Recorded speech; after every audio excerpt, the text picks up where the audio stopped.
It's almost time to rally in the valley. But first, it's the Matsu Miners pregame show, brought to you by Napa Auto Parts. Good evening and welcome inside Loretta French Field in Chugiak, Alaska. The last matchup for the Miners and the Chinooks here in Chugiak, and it's gone pretty well for them. Really, it has all season against the Chinooks, but before we dive into this matchup between these two teams, the magic number is 3. So almost getting ready. The Miners got to finish this thing off strong, and the Pilots, that's who's really in that battle. The Pilots are on a 10-game losing streak. It's been a little bit of a struggle, but again, that magic number is 3. So 3 wins for the Miners, 3 losses for the Pilots, and the Miners are in a game tonight, and then 2 tough ones tomorrow. That is a doubleheader against the Alaska Gold Panthers of Fairbanks, with game 1 at 4 o'clock up in Palmer. And yesterday was the 2014 Alaska Baseball League All-Star Game down at Mulcahy Field in Anchorage. The American League came out on top 10-5, but Johnny Loker and Jordan Rogers, and those were the 2, I think, big bats for the Miners that really seemed to come out strong. And I mean, a triple for both of them. And really, if you make that All-Star team, you're certainly a very, very solid player, as if you're not. And really, those guys got a good chance to show their skills and show their talent to all the scouts. And, you know, it seemed like Josh Meyer called a very good game for the first 5 innings that he played. And really, all the pitchers pitched well for the Miners. But, Emma, what do you take away? What do you take away from yesterday? I think the 2 sort of, how do I put this? The 2 points that were like, oh, look, that's a Miner, was Johnny Loker's triple and Jordan Rogers' triple. Yeah, and I think it was a nice little break before this really kind of tough stretch that the Miners have. You know, had the Scout Showcase with only 7-inning games. They had the Home Run Derby with Cam Newell, Cameron Frost, and Matthew Decker participating in that. And then, you know, yesterday was just kind of fun. You know, a lot of the guys who weren't participating came out to Anchorage anyway, and we're sitting up in the stands. If you listened to our broadcast yesterday, you heard quite a few guest appearances by some of the Miners players that were not participating in the All-Star game. But I think that overall is just kind of a morale thing. You know, we saw the good bats by Loker and Rogers. Saw some good things from our pitchers. You know, Tyler Stubblefield did outstanding in the first inning. But, you know, I think overall it's just kind of a morale thing, a little bit of a break from, you know, the Miners want to win 3 and then have a better win-loss percentage than the Panthers. You know, all the kind of nitty-gritty stuff that come along with being in that number 1 spot in your league. You know, coming down to the wire here for the top of the World Series, you know, it's kind of mentally draining and it's a lot of pressure. And I think that yesterday, if anything, it was a mental thing. You know, just go have fun, play baseball with a bunch of guys you've been playing against all summer and kind of get to know them and have a good time. Yeah, it's kind of that first time they can sort of go into a game and say, hey, let's not worry about wins and losses. Let's just go out there and have fun. You guys are all committed to this game because you love it so much, and it's a big part of your life. Now go out there and have fun. Enjoy it. And just, I mean, is it a day off? No, it's not a day off for playing in the All-Star game, but just go out there and have fun. You play against these guys, get to know them, and get to know your teammates better, and just a different sort of style of play. But now it's sort of back to business again tonight. A 6 o'clock start against the Chugiak Eagle River Chinooks. Almost ready to go here in Chugiak. For the final time, the Miners will face the Chinooks here in Chugiak. The Chinooks and the Miners will still play one more time up at Herman Brothers Field in Palmer. Now, before we dive into anything, let's really bring you tonight's starting lineup. Paul Panaccione will lead it off. He's at shortstop out of Grand Canyon. Cam Newell bats second in right field from UC Santa Barbara. Matthew Decker bats third at first base from Stanford. Josh Meyer behind the plate bats fourth from Grand Canyon. Cameron Frost bats fifth. He's in center field from Washington State. Johnny Loker in left field batting sixth from Stanford. Terrence Connolly bats seventh. He's at second base out of UNC Wilmington. Brandon Smith is the designated hitter batting eighth from Grand Canyon. And rounding out the lineup for Ben Taylor, it's the third baseman out of the University of Tennessee, Jordan Rogers. And on the mound from Texas A&M, it is Jordan Rogers and, excuse me, it's Ryan Hendricks. And it's Ryan Hendricks. And Hendricks is somebody that started a little shaky early on in the summer, and we were talking about this with Ben Taylor earlier. It's his confidence. He is so confident in the stuff that he has, and that he's a really solid pitcher, and he really, really is. And he has just had, maybe 3 straight starts that have just been absolutely fantastic. Yeah, and I think, we only have about a week and a half left up here, but he's, talking, more open with more of the guys. He's gotten really close to Tyler Stubblefield, his teammate at Texas A&M, and I think that he's just become more comfortable not only on the mound, but, with his teammates. And I believe Stubblefield and Hendricks are living together, and I think that friendship is growing, and, a lot of different things. His relationships here are definitely, growing tighter, and I think that not only is his confidence on the mound growing, definitely off the mound too, and off the field. And I think that's kind of a big part of the players' games also. They have stuff off the field, and I think he's comfortable on the mound because he's more comfortable with the guys that are backing him up and the guy who's catching for him behind the plate. Yeah, talking about Hendricks, 2-1 with a 3.85 ERA. He's started 7 games. He's appeared in 8 of them and 35 strikeouts in 35 innings.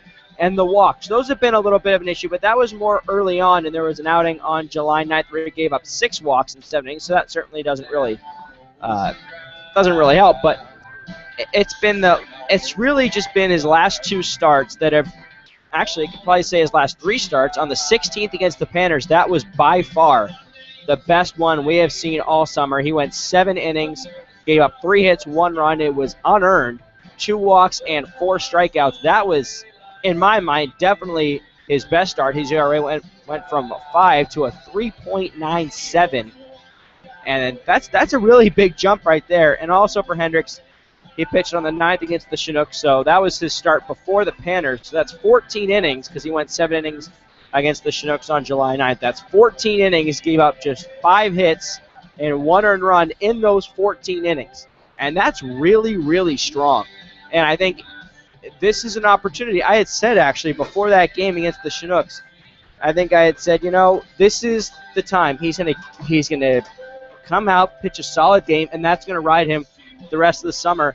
And I think that's been the case through really that Panthers start. That's a good one. That's a confidence booster for him just because that Panthers lineup is so dangerous 1 through 9. Yeah, and the Panthers, that's a team that the Miners could face in the top of the World Series, and that start by Hendricks just was great, a great morale booster for the whole team. The Miners, were able to, beat the Panthers and stuff, and I just think that overall that whole game was just great for the Miners, and Hendricks definitely started it off on the right foot with the pitching. Yeah, someone else who's really seemed to step things up, that's Cameron Frost, the center fielder out of Washington State. He has been that almost and pretty much go-to guy all summer. He last played when wearing a Miners uniform. Of course, he played in the All-Star game. That was on Saturday against the Bucks. Was 2 for 3, scored 2 runs, and stole 2 bases, and he's hitting 341 on the summer, and he's currently riding a 7-game hit streak with a lot of extra base hits. Actually, yeah, most of his hits actually during that stretch are extra base hits. So he is really, really playing strong, and he was in a little bit of a slump. He was sort of that one of those guys in the top of that lineup who was in a slump when the Miners had lost, 5 of their last 6 or something like that. And then Ben Taylor had moved him down to the 5 spot, and ever since he got there, he's really been hitting the ball very well. And it's been about, I would say, a week and a half or 2 weeks. Yeah, and it's baseball. It's a long season. You're going to go through slumps, and Frost has had his a couple weeks ago and is clearly out of it and is back in that 5 spot, but he hasn't moved up any higher than 5 since that little skid he had. But that 5 spot, if any of the leadoff batters gets on base, he can bat them in. That's just a great job of having that bat there. And then in tonight's lineup, it's interesting, Frost is batting 5th and Conley batting 7th. If Frost could get on base, Conley's the kind of player that knows where to hit it, knows his pitch, knows, very comfortable at the plate, and knows how to move base runners. And Frost, like you said, he's been hitting a lot of extra base hits, so he's on 2nd or 3rd off a double or a triple, and Conley can bat him in, or at least move him from 2nd to 3rd.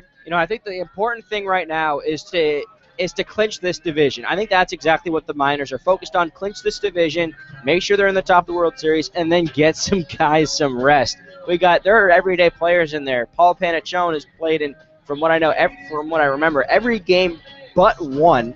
And Josh Meyer has pretty much been that everyday guy behind the plate, and that's a lot. So I think that it's really important just to get this thing all set and get these guys some rest, and they'll be ready to go. So just got to finish it off strong. And tomorrow's going to be a tough day. It's going to be not tough meaning they're not going to win. It's a lot. It's baseball. It's 7 innings. It's a doubleheader, so 2 7-inning games, 14 innings against a really, really good team, and a very good chance of being their opponent in the top of the World Series. So it's also a little bit of a good preview, but it's also going to be a long day, so they want to finish things off, and it starts tonight with a win here in Chugiak, no question about it.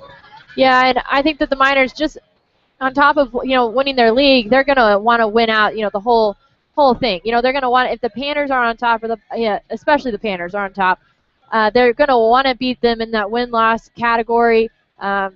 Might come in handy for the top of the World Series and where it is played. Don't have those details locked down yet, but I think the Miners, it's all kind of about confidence. I feel like that's kind of a theme in today's pregame show. But if they win out and they have a better record than the Panthers, they win their division, you go into the top of the World Series and you're feeling pretty good about yourselves, and then you can just focus on those 2 or 3 games that you have to play, and it's very likely it's the Panthers, but you can't count out the Bucks also, so it could really go either way. But they did beat the Bucks in the Scout Showcase. Of course, there's a pitcher every couple of innings, and it was a little bit of a different lineup, but BT was definitely happy with that win, 2-1 over the Bucks, and it shows that they can beat the Bucks. Up until that point, they were 0-2 against the Bucks, and I think they're feeling better about themselves. And I think that if they win out and they beat the Panthers overall with their win-loss percentage, I think they'd be in a pretty good space. Well, they're a good team, and I think that part of it is once you clinch that division, it's like, hey, you know what? We're a good team, and we've officially just showed everybody that we're for real, and we've got this. And knowing that they have a win against the Bucks, that's certainly a confidence booster. Knowing that they've got a win against the Panthers and possibly more tomorrow, then that's going to be a confidence booster as well. And I don't think they're really too focused on if it's at home or if it's on the road or if it's at neutral, wherever it is. I think they'd like to have it at home. That certainly helps when you have an entire fan base, and you have to imagine there's going to be more than 1,000 people there for a top of the World Series game if the Miners play at home. That would be huge, but I think they're not really focused on that. It's, you know what, let's get in first, and you know what? That's confidence enough. We're in it. We know we're good. We know we've got a real good shot at this. So really, let's finish it off. And now we're almost ready to go. Ben Taylor and John Groth, the head coach for the Chinooks, they are exchanging their lineup cards and meeting with the umpires at home plate, as you can see on your screen. And let's run you through the Chugiak Eagle River Chinooks starting lineup. Josh Altman will lead it off at second base. John Papadix, he was an all-star, bats second at shortstop. Brett Collins bats third. He's a designated hitter. Stephen Carkenny in left. In the cleanup spot, Jackson Kramer won the home run derby and was also an all-star. He bats fifth at first base. Stephen Pollux in center field. He was an all-star. James Navant, the right fielder out of Notre Dame, bats seventh. Mark Lindsay bats eighth. He's the catcher. And Griffith Rourke bats ninth. And he is at third base. And on the mound, out of Xavier, is the right-hander, Danny Pierzeni. So we are almost ready to go here in Chugiak. And it's an excellent night for baseball. Excellent night for baseball. Not a cloud in the sky, and feels like more times than not we've come here and the weather just has not really hasn't really cooperated. No, it's 68 degrees right now and sunny, and it's just beautiful. Very little wind. The flag is blowing a little bit from our left to right, kind of towards center field now that I, of course, said it was left to right. It's pretty much straight out center field. And just a beautiful day for some baseball. And well, now let's talk very briefly. There might be a tad bit delayed here, but the Chinooks come in hot. They've won 5 straight, and the Miners certainly had their number this summer. But mathematically, yes, the Chinooks are out of the race, but you're still gonna play to win. You're not just because you're out doesn't mean you're gonna stop. So they send Pierzeni to the mound, and he's been pretty solid. 1-4 with a 4.15 ERA. And he struck out 26 and 34 2/3. And last pitched on the 18th against the Oilers, got the win, went 2 innings, gave up 2 hits, no runs, no walks, and 2 strikeouts, and now let's send it inside Loretta French Field for the pregame ceremonies. We are so glad you're here tonight as our Chugiak Eagle River Chinooks take on our northern neighbors, the Matsu Miners, for an evening of fast-action Alaska baseball. Tonight, we welcome our sponsor, MTA, to Loretta French Park. MTA is proud to bring all the Major League Baseball and Seattle Mariner games to your home with the MLB and Root Sports channels. Call 694-3211 and ask your representative for MTA's premier TV service, DTV. Now, your starting lineup for the visiting Matsu Miners. Batting first, number 3, the shortstop, Paul Panichone. Batting second, number 14, the right fielder, Cam Newell. Batting third, number 28, the first baseman, Matt Decker. Batting fourth, number 24, the catcher, Josh Meyer. Batting fifth tonight, number 22, the center fielder, Cameron Frost. Batting sixth, number 12, the left fielder, Johnny Locker. Batting seventh, number 26, the second baseman, Terrence Conley. Batting eighth, number 25, the designated hitter, Brandon Smith. Batting ninth, number 7, the third baseman, Jordan Rogers. The starting pitcher for the Miners, number 27, Ryan Hendricks. The head coach, Ben Taylor. Now your starting lineup for what the Alaska Dispatch called the red-hot Chugiak Eagle River Chinooks. Batting first tonight, number 22, the second baseman, Josh Altman. Batting second, number 15, the shortstop, John Papadek. Batting third, number 14, the designated hitter, Brett Collins. Batting fourth, number 55, the left fielder, Stephen Cocketty. Batting fifth, number 44, the first baseman, Jackson Craven. Batting sixth, number 8, the center fielder, Stephen Pollard. Batting seventh, number 12, the right fielder, James Devane. Batting eighth, number 20, the catcher, Mark Lindsay. Batting ninth, number 11, the third baseman, Griffin Rourke. The starting pitcher for your Chinooks, number 16, Daniel Brzezinski. The head coach, John Crow. The assistant coach and GM, Chris Beck. The Chinooks bat boy, now you see him, now you don't. Ty, B.B. Beck. And the team scored 10, Daniel Beck. And the Chinooks hot dog hauler, Al Clement.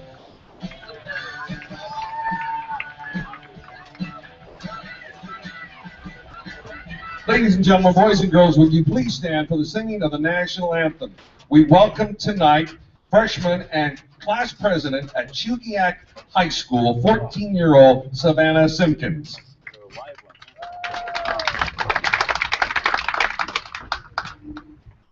Oh, say, can you see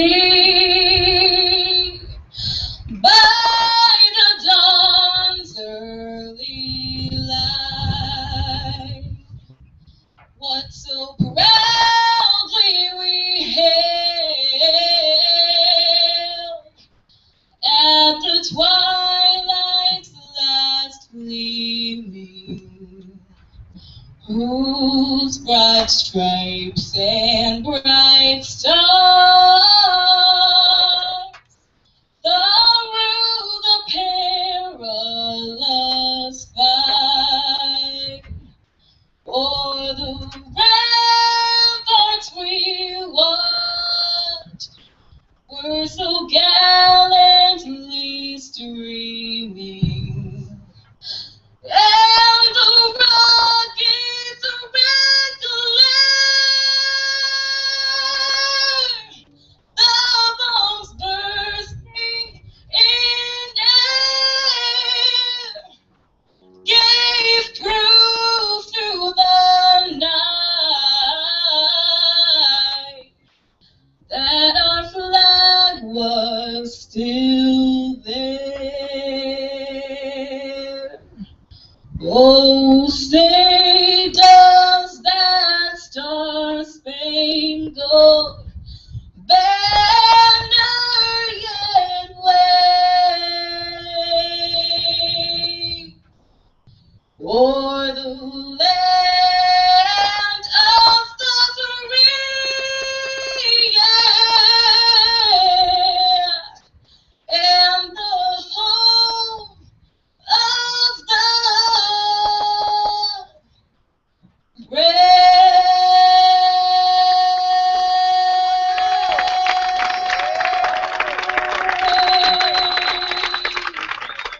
14-year-old Savannah Simpkins from Chugiak High. With championships in 2004, 2007, 2009, and 2010, The Miners are looking to bring a title back to the Mat-Su Valley. This is the longest championship drought in 10 seasons. 8 former Miners selected in the 2014 MLB draft, and head coach Ben Taylor is back for another season of baseball in the Valley. Here we go. Mat-Su Miners Baseball on the Miners Radio Network. 2-0 pitch swung on, lifted to center field. Charging is Frost. Frost makes a diving catch. What a play by the center fielder. Sent out to deep right. Going back is James Avant at the wall. He will watch it go. High fly ball down the third base side. Going back for it. It's at the wall. Smith Brown's first heads to second. And it's in there standing for a leadoff double. Here's the pitch. Swing, a high fly ball out to deep left. Back goes Adam Manzer. It's gone! A grand slam, and the Miners walk off with the win! Johnny Loger, welcome to the Valley!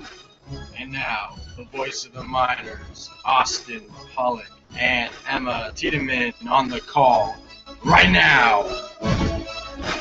Hello, everybody, and welcome into Loretta French Field. I'm Emma Tiedemann alongside Austin Pollock. The last time the Miners and the Chinooks will play here in Chugiak, Alaska. And the Chinooks on a 5-game winning streak and had a little bit of a break over the weekend. Had a scout showcase with 2 7-inning games, 1 game against the Panthers, and the Panthers beat the Miners in that one. And then another game against the Bucks. The Miners beat the Bucks 2-1. Then yesterday was full of All-Star Game festivities with first the Home Run Derby, and then followed by the All-Star Game.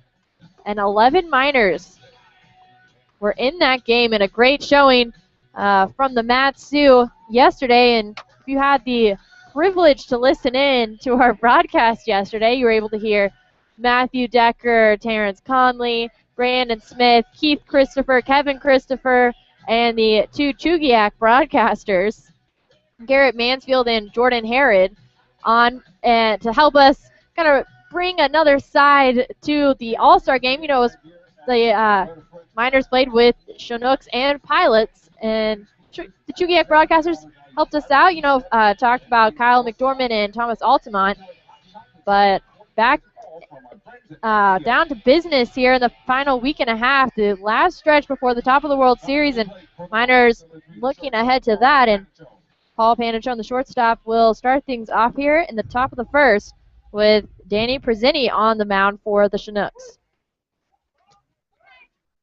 Prezini looks into his catcher, Lindsey. Here's the first pitch. A little low, ball 1. Panachone checks in at 298, no homers, 13 RBIs. He was an all-star. 1-0 pitch. Right over the plate, called strike. Panachone with 11 doubles and 1 triple, hitting 298 and a little bit of a little hitless lately. First swing and a Beauty, baby. ground ball to shortstop. Papadix makes the throw to first, and that's the first out. So 1 away, and that brings up Cam Newell, the right fielder. Newell with 7 home runs, 36 RBIs, 8 doubles, hitting .358. Participated in the Home Run Derby and the All-Star Game. The lefty from UC Santa Barbara. Steps in. Here's the first pitch from Prezini. Catches that outside corner for strike 1. Miners with the green tops tonight, and the Chinooks with the blue tops with the red letters and numbers. 0-1 count to Newell. Wind blowing out to center as well. Pitch by Prezini is outside, ball 1.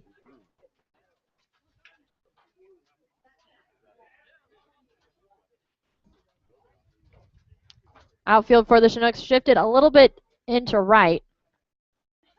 1-1 to Newell is a little low, ball 2, and Chinooks know they're pretty familiar, I'd say, with Newell and his hitting power over the right field fence. I would say so. Yeah. So they're shifted a little bit to our right. 2-1. Here's a pitch by Prezini. Is swung on and lifted into deep center field. Going back for it is Stephen Pollux. Under it and makes the catch for out number 2. Danny Pierzeni is 1-4 with a 4.15 ERA. The righty out of Xavier from Lambertville, Michigan. Coming to the plate for the Miners, number 28. the first That brings baseman. up Matthew Decker, the first baseman. Decker participated in the home run derby yesterday. Steps up. First pitch by Pierzeni is fouled back just above us to the right for strike one. Matthew Decker out of Stanford. Hometown is Portland, Oregon. That's a city I'd love to visit sometime. I've been there. Really? Is it nice? I don't remember. I was like 12. Oh. It You'd was remember raining. if you were 12. And it was raining. 12, that was like 9 years ago. 0-1 is inside and it hits Decker. And first base runner for the Miners. Well, I've watched the show Portlandia. Have you ever heard of that show? Nope. Oh, you're missing out. Fred Armisen, Carrie Brownstein, or Stein. I always forget. It's a great show. Great show. Fred Armisen was on SNL. So that's one of the reasons I'd love to visit Portland. And heading to the plate is Josh Meyer, the Miner, catching tonight for Ryan Hendricks. Batting in that fourth position. Meyer out of Grand Canyon. Hometown is Mission Viejo, California. Holds the bat above his head. Pierzeni sets. First pitch, a little outside, but called strike one. Meyer at 279, a home run, 7 RBIs, was 0 for 3 against the Bucks on Saturday. No balls, 1 strike, and 2 away. Throw to first. Decker slides in and is safe. Meyer out of Grand Canyon, hitting 279. Teammates with Panichone and Smith, all 3 Grand Canyon guys in the lineup today. PB&J. PB&J. He ain't going nowhere. 0-1 is outside and good catching by Lindsay to keep it in front of him and hold Decker at first.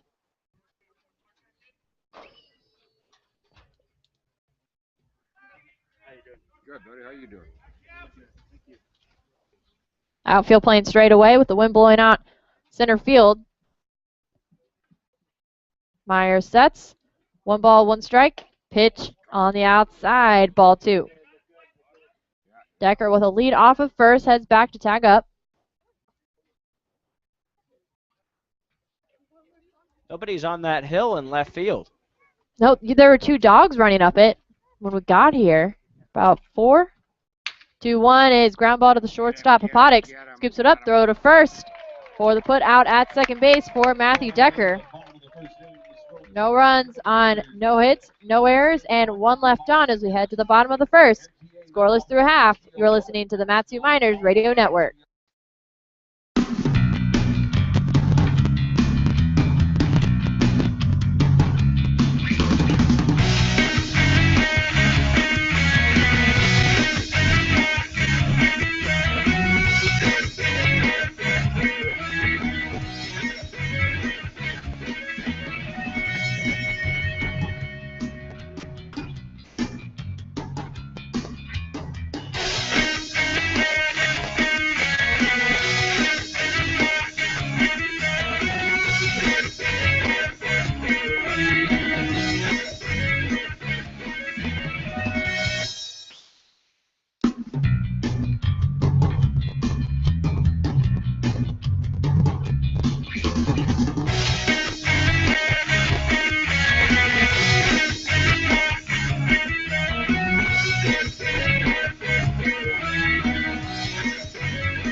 Josh Altman.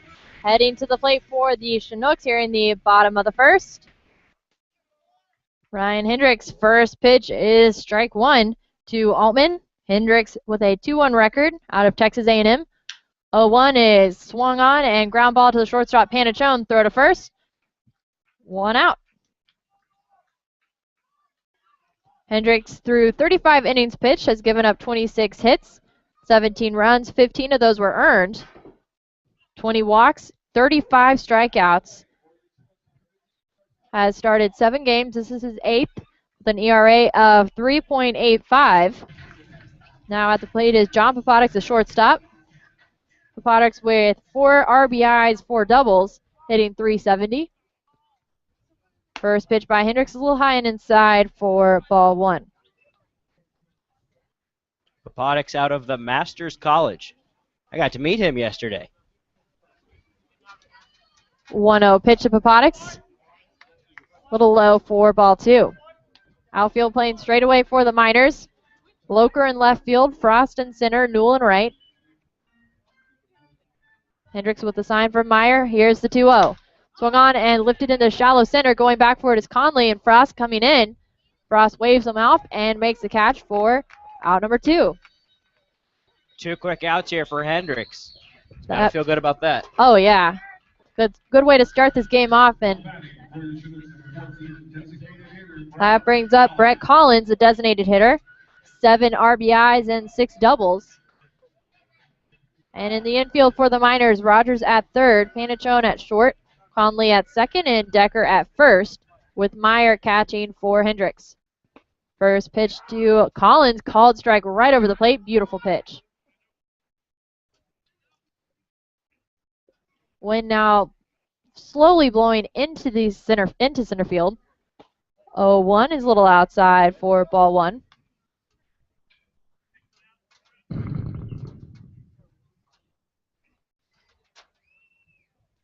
One by Hendricks is fouled off. You may hear the boom from the crowd mic. We are going to fix that in between innings. Brett, the lefty, steps in. Meyer moves to the outside part of the plate. 1-2 is a little low and outside for ball 2. Frost in center field playing a little bit to our left, just a couple steps over. Here's the 2-2 by Hendricks in the dirt and almost hit him, but bounced right before, and that makes it a full count to Brett Collins. Yeah, there's nobody on base, but excellent job behind the plate by Josh Meyer to sort of just give up his body and push himself to the right, and he's very mobile. He's able to get out of the crouch easily to block the ball. 3-2 is twisted into left field, and Smith dives for it, misses it, and Collins Brown's first heads to second. Smith throws it into third baseman Jordan Rogers, and we have a 2-out double by Brett Collins. A good effort by Johnny Loker in left field. Just an excellent overall effort to go after that ball. And that's a tough. It's kind of like if there's a bloop down the line. I mean, that was hit high. But Smith had to go such a long way. Sometimes Loker had to go a long way. Sometimes that just gets down. Nothing you can really do about that. So now the leading run is at second base, and Stephen Carkinney, the left fielder, at the plate. First pitch by Hendricks is in the dirt, gets behind Meyer, and Collins heads to third.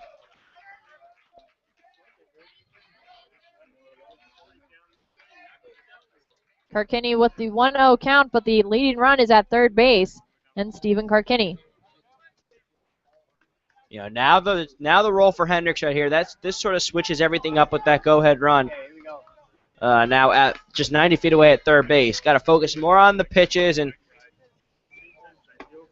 1-0 is a little low and outside, ball 2. The command becomes more important right now because you don't want to pitch it right down the middle because he's going to put it in play. And although there's 2 outs, you don't want to risk a hit. 2-0 pitch is lined to the shortstop. Panachone makes the play. And that is the third out of the inning on no runs, 1 hit, no errors, and 1 left on. So Ryan Hendricks and the Miners get out of a little jam here in the bottom of the first as we head to the top of the second. We're scoreless through one. You're listening to the Matsu Miners Radio Network.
Center fielder Cameron Frost at the plate for the Miners here in the top of the second. Scoreless through one, and the Miners kind of got out a little bit of a jam with a runner on third in the bottom of the first. First pitch by Perzini to Frost is a little lone outside, ball one. Frost out of Washington State. He was an all-star and also in the home run derby. 1-0 is a little low for ball two, and Frost with 5 home runs, 22 RBIs, 11 doubles, 7 triples. 2-0. Foul tip. 2-1 count now for Frost. Frost with a lot of power and a lot of speed. Frost's 341 average. That is 6th in the ABL. Perzeni looks into his catcher, Mark Lindsay. Delivers the 2-1, breaking ball. Strike two. Those 7 triples, that's first in the ABL. He's got a big lead on Mark Kruger, Chester Pack, and Garrett Copeland. They're all tied for second with 4. 2-2 is a line into left field. That gets down on the left field line, and Frost holds up for the leadoff single. Now, Carkenny got to that ball very quickly, and I had thought maybe that Frost was going to have a chance at 2 bases, but Carkenny took a perfect route to the ball, so now Frost is still at first base, but he's got speed. Stole 2 bases on Saturday against the Bucks, and maybe off.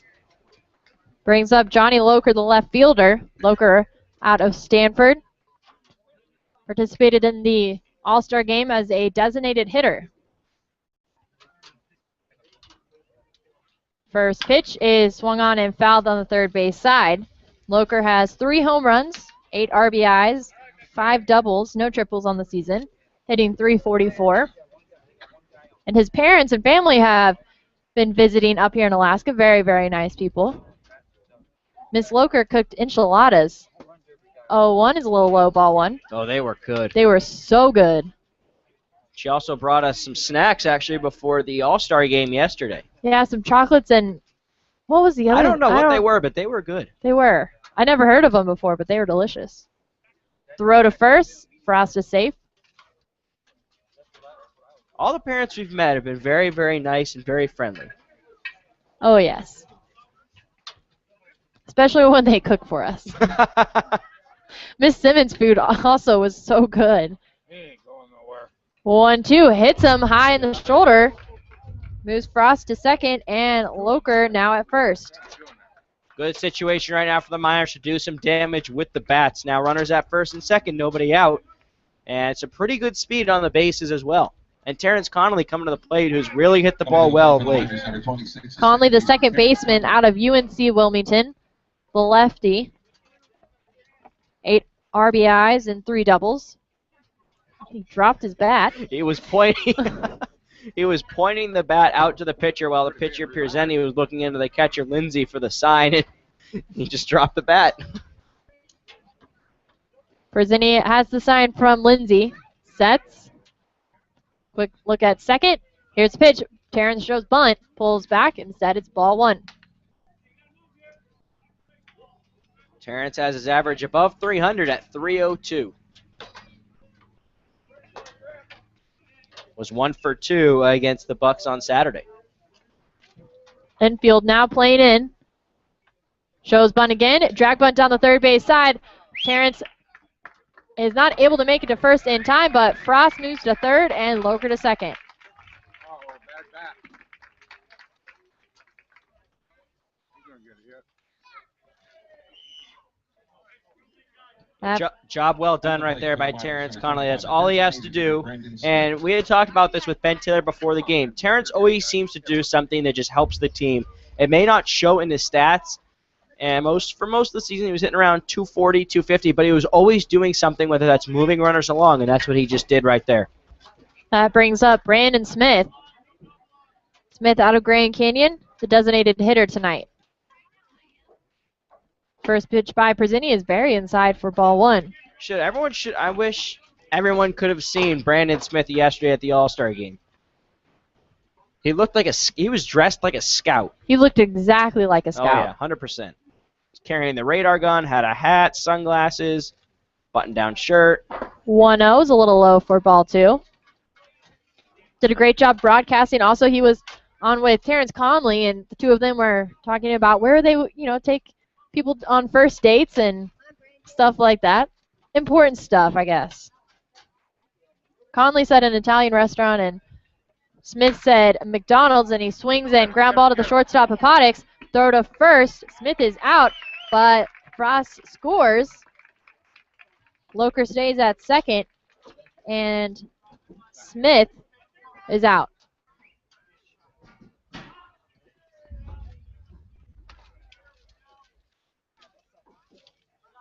At the plate for the Miners, number 7. That brings up Jordan Rogers, the third baseman, out of the University of Tennessee. Rogers had a triple yesterday in the All-Star game. Prezini looks into Lindsay. Quick look at second. First pitch is high and inside for ball one. Keeping an eye on things down in Kenai, the Pilots have a 3-0 lead on the Oilers in the top of the second. Pilots 0 for 10 in their last 10 games. Prezini with an eye on second base delivers the 1-0. Is a little low for ball two.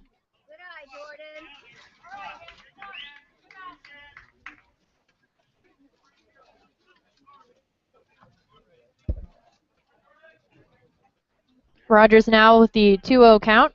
Rogers has 12 RBIs and 5 doubles on the season. 2-0 pitch swung on, and the third baseman, Rourke, not able to field it, and Rogers reaches first. Loker moves to third, and now we have runners on the corners. And back to the top of the order with Paul Panachone. Miners lead 1-0. Frost scored off a leadoff single. Loker is on third. He was hit by a pitch. Conley just moved the runners and was thrown out at first with a bunt down the third base side. Smith grounded out 6-3. And Rogers now at first. And he reached on an error by the third baseman, Billy Rourke.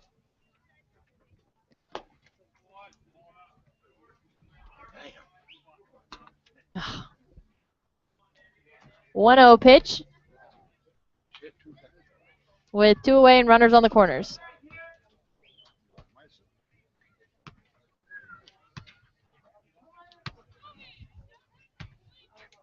(1-0) by Prezini.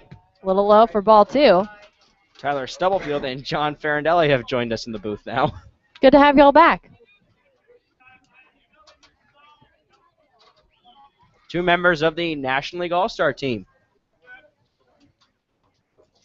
2-0 to Panatones. Ground ball to the shortstop. Goes through the legs of Papatix. Johnny Loker scores. Rogers heads into third. Panatone holds up at first. Now 2 runs have scored here in the top of the second inning, and with runners on the corners again.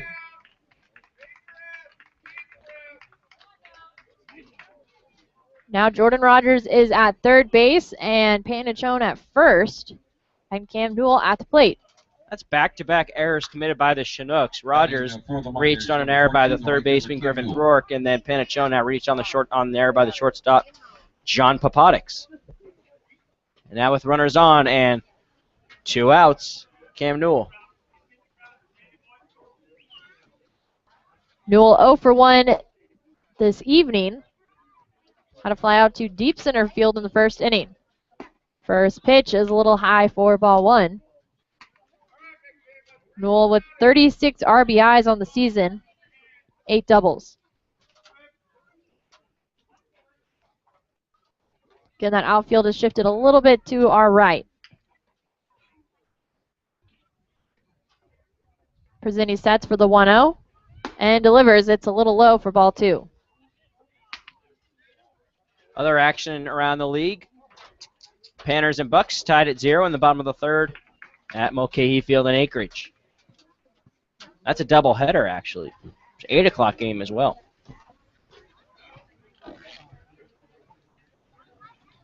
Newell steps back in. The lefty out of UC Santa Barbara. 2-0 pitch is called strike. Catches that outside part of the plate. Now, I pretty much just remembered, it sort of blanked for a second, that these 2 games, a doubleheader against the Panthers and the Bucks, that's pretty big. That's huge. That's crucial for that American League.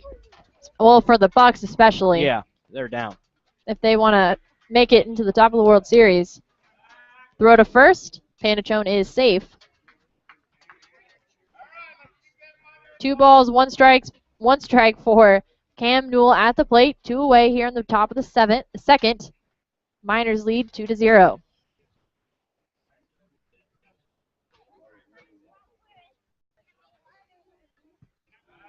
Throw back to first again. Panachone slides in and is safe. Cameron Frost started things off with a single. Johnny Loker was hit by a pitch. Terrence Connolly moved those runners over. He was out on the sacrifice bunt. Brandon Smith grounded out to short. Drove in Cameron Frost. And Rogers and Panachone have both reached on errors. Here's the 2-1. Swung on and lined into center field. And the center fielder Pollux can't make a play. Picks it up. Rogers scores. Panachone to third.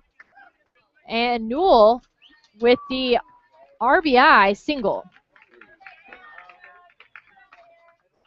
You know, this is just that sort of small ball that we talk about. Don't need the big hit. Just single, move a guy over, single, move a guy over, ground out, get him in, things like that. Runners on the corners again for the Miners, and that brings up Matthew Decker. Hit by a pitch in the first inning, but then was thrown out at second to end the first inning for the Miners. Decker out of Stanford, teammate of Johnny Loker. 2 home runs, 12 RBIs, and 4 doubles on the season. Tonight, the Chinooks are supported by BP Alaska. More investment, more production, and more jobs for future generations of Alaskans. Just part of BP's commitment to Alaska and Chinooks baseball.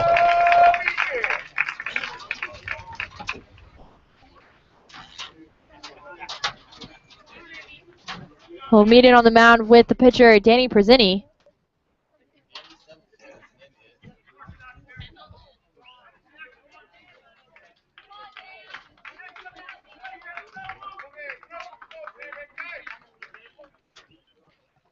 Meeting on the mound is over. Now Matthew Decker steps into the batter's box.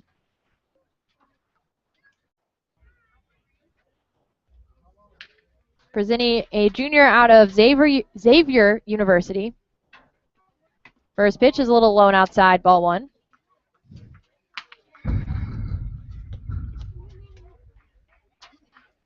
Takes a deep breath and steps back into the batter's box.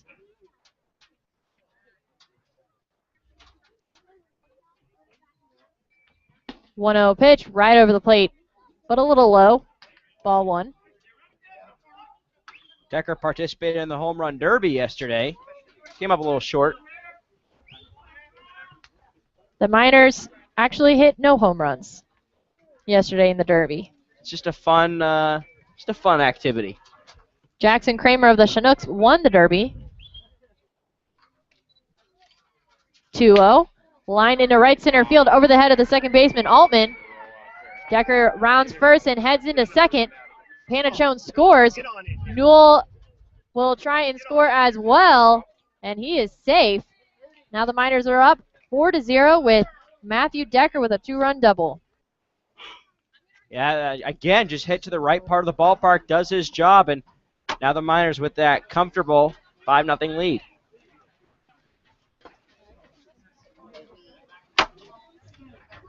And that brings up Josh Meyer, the Miner. Batting for the Miners, number 24, the catcher, Josh Meyer. Meyer doing the catching tonight for Ryan Hendricks, hitting .279. 1 home run, 7 RBIs, 7 doubles, 2 triples. I'm Valley trash, you know.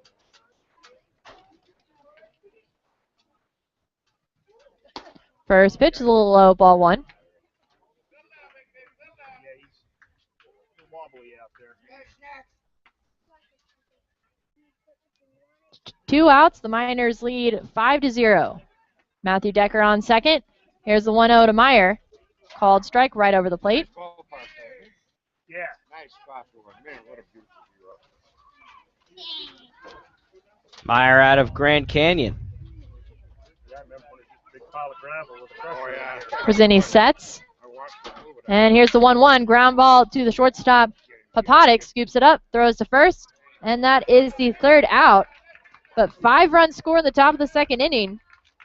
And the Miners lead 5-0 as we head to the bottom of the 2nd. You're listening to the Matsu Miners Radio Network.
Bottom of the 2nd, and the Miners leading to 5-0 after a 5-run top of the 2nd inning.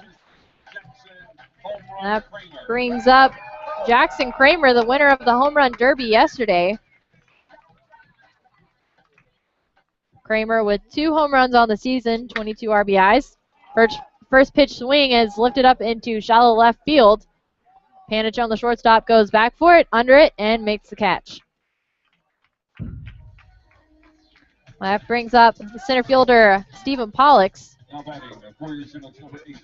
4 home runs, 15 RBIs, 8 doubles, 1 triple. Hitting .294.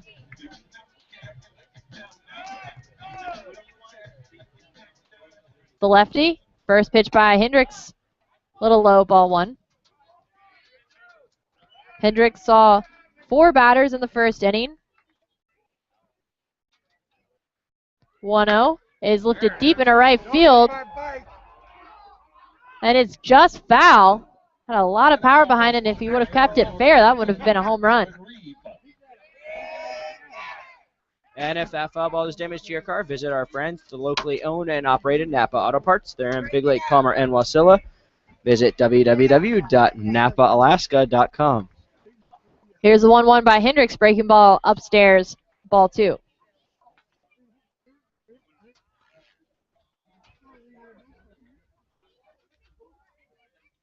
2-1 is lifted foul. And that foul ball sponsored by Edwards Jones Financial Advisor Jeff Ben Hancock. Taylor had spoke pretty highly this morning of Stephen Pollock, saying he's a pretty good player. We've seen him. He's played well against the Miners. Pollock's in center field tonight. Here's the 2-2. Breaking ball. Called strike 3. That's 2 outs. And the first strikeout by Hendricks.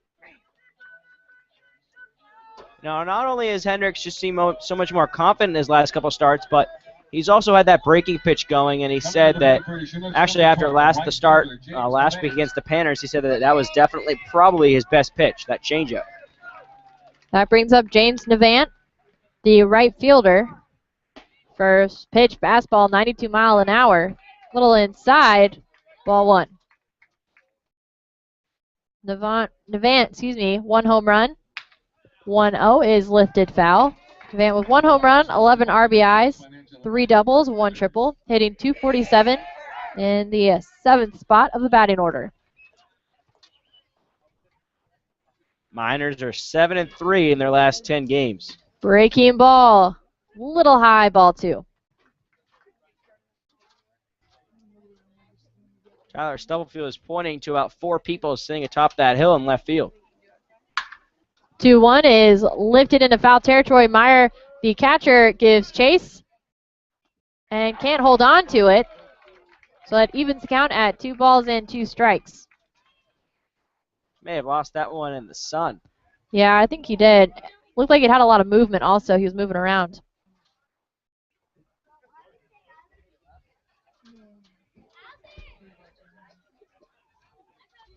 So now 2-2 count for James Navant.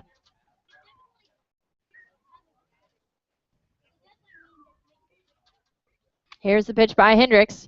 Breaking ball left up, swung on and lifted into deep right field. Newell going back for it and makes the catch in foul territory for out number 3. And it's a 3-up, 3-down inning for Ryan Hendricks and the Matsu Miners. No runs on no hits, no errors, and nobody left on. So we head to the top of the 3rd. The Miners lead 5-0. You're listening to the Matsu Miners Radio Network.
Top of the 3rd here in Chugiak. 5-0 Miners lead the Chinooks. I'm Austin Pollock with Emma Tiedemann to my right.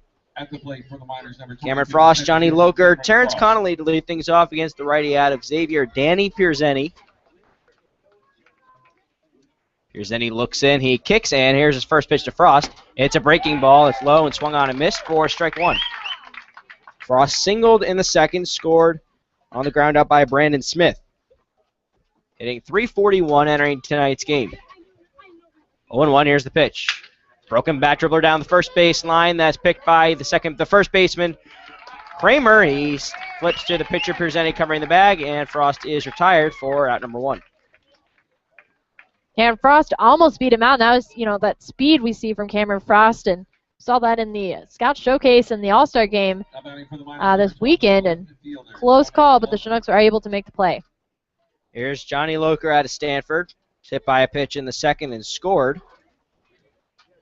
Johnny was 2 for 3 with a double against the Panthers in the first day of the Scout Showcase, and the first pitch to Loker is outside and low, ball 1.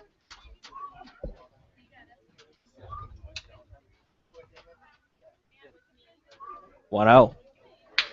Hardliner and look out, Ben Taylor. That's foul. 1-1.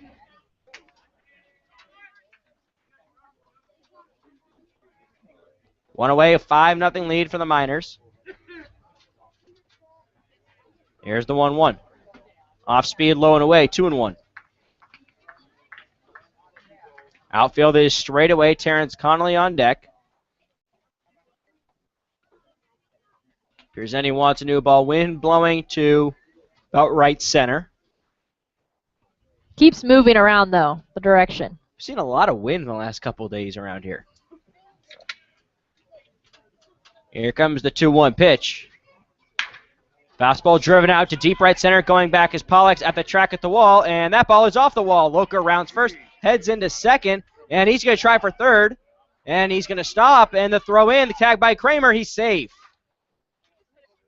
Loker is about halfway between the second and third base bag when he decided to hold up. Come on, Coach, get him out of there. Jeez, So Johnny Loker into second now with a one-out double.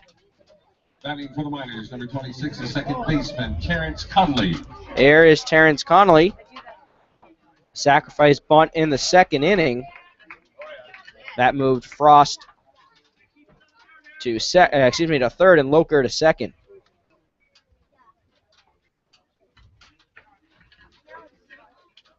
First pitch is inside, but called a strike. 0-1 on Connolly out of UNC Wilmington. Terrence entered tonight's game with a .302 average, no homers, 8 RBIs. He was on the broadcast last night at the All-Star game, along with Brandon Smith. 0-1. Off speed, gets that outside half. 0-2 on Connolly. Conley said on a first date he would take a girl to an Italian restaurant. And didn't Brandon Smith say McDonald's for the He dollar did. menu? He did, indeed. Tyler Stubblefield is shaking his head. Connolly points the bat and steps out of the box. Brandon Smith is on deck. No action in the Miners' bullpen.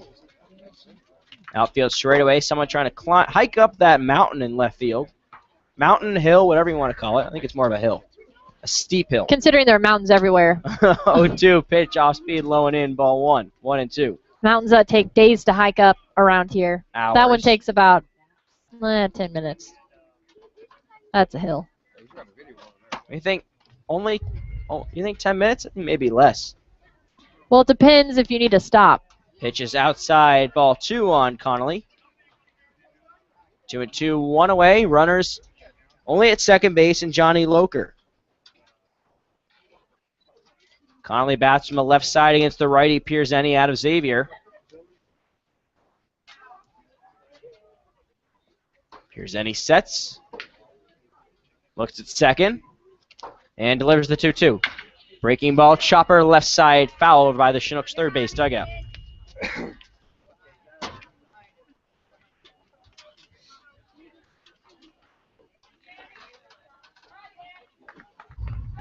Wind still blowing out to right center. Pretty good crowd on the first base side when he got on the third base side. Yeah, pretty good. People Last in lawn chairs and everything down by the bullpen. 2-2. Pierzeni sets, looks at second, and delivers the 2-2. Twisting foul. Griffith Rourke gives it a look, but it's out of play. Still 2-2. Last time the Miners will face the Chinooks here in Chugiak. One more game between these two. That is in Palmer. Is that Friday or Saturday? Do you remember? No. It's one of those 2 days. I think it's Saturday. It could be. I'm not sure. A lot of games with the Bucks coming up. 2-2. Called strike 3. Terrence Connolly watches a breaking ball low in the zone for a called strike, and that is just the first strikeout for Danny Pierzeni, and there's 2 down, and here comes Brandon Smith. Coming to the plate for the Miners, number 25. Smith grounded out to short in the second inning. Brandon out of Grand Canyon. He is the B in PB&J.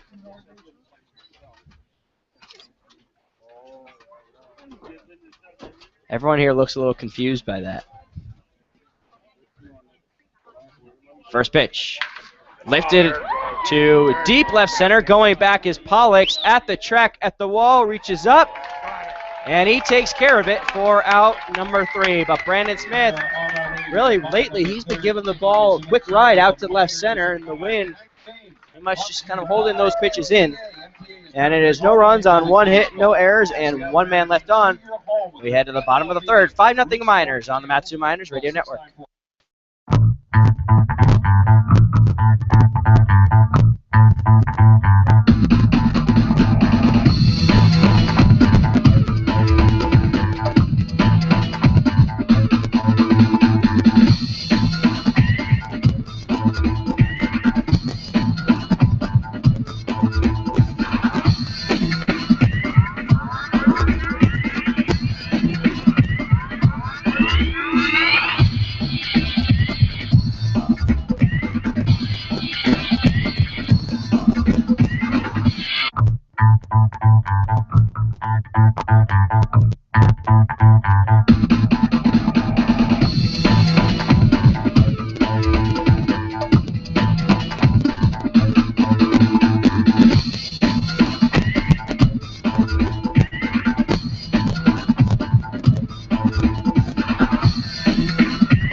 Ryan Hendricks back out there for his third inning of work in a 5-0 game between the Miners and the Chinooks. I'm Austin Pollock with Emmett Tiedemann to my right.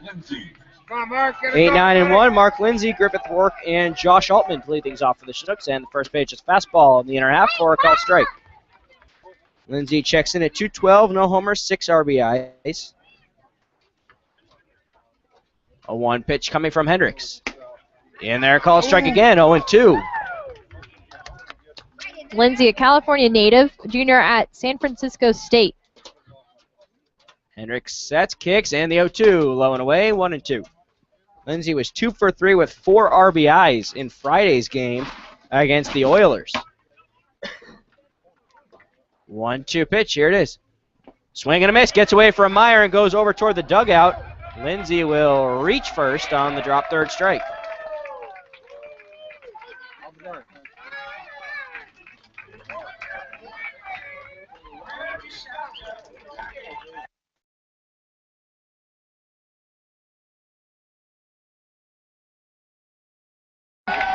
Here is Griffith Rourke, the third baseman. Checks in at 214, no homers, 16 RBIs. Pitch is low, 4-1. Lindsay with no steals. He's on first base. On the drop third strike from from Meyer, but that's the second strikeout of the night for Hendricks. 1-0. Slap left side, foul out of play, 1-1. 6:54 here in Alaska, and the Miners lead the Chinooks 5-0. Griffith Rourke out of Oklahoma State University, playing in the Big 12. 1-1 gets the inner half for a called strike, 1-2. Cameron Frost is playing about 3 or 4 steps toward left center. 1-2. Nobody out. Here's the pitch. Breaking ball called strike 3. Wow. Third strikeout for Ryan Hendricks. There's 1 down in the bottom of the third.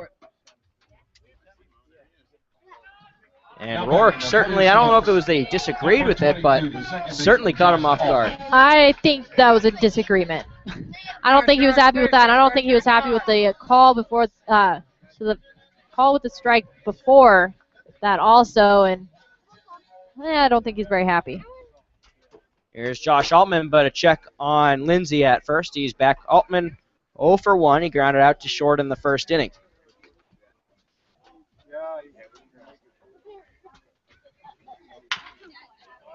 Chop foul left side, 0-1 on Altman. Altman, the second baseman, checked in at 295 the start of the game. No homers, 8 RBIs. From Olivet Nazarene University. Hendricks sets. 0-1. Breaking ball, a little upstairs, 1-1. That checked in at 76 miles an hour. 1-1. Hendricks working quickly. He sets and delivers the 1-1. Inside with a fastball. 2-1.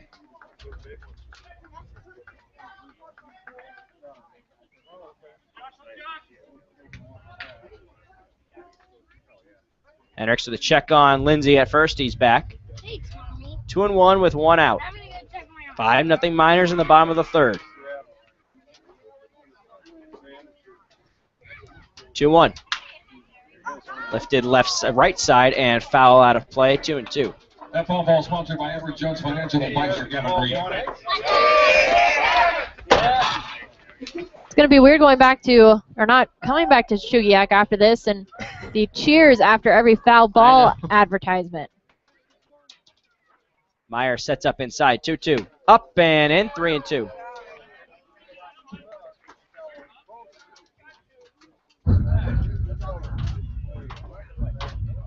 Lindsay on first base, hasn't stolen a base this summer. 3-2. Lifted right side, foul again, still 3-2. Josh Altman was named All-Conference in both 2013 and 2014. He's majoring in math education. Probably help me next semester. Hendricks sets, 3-2. Hard grounder picked on the backhand by Decker, throws to second for 1, on to first to Hendricks, not in time.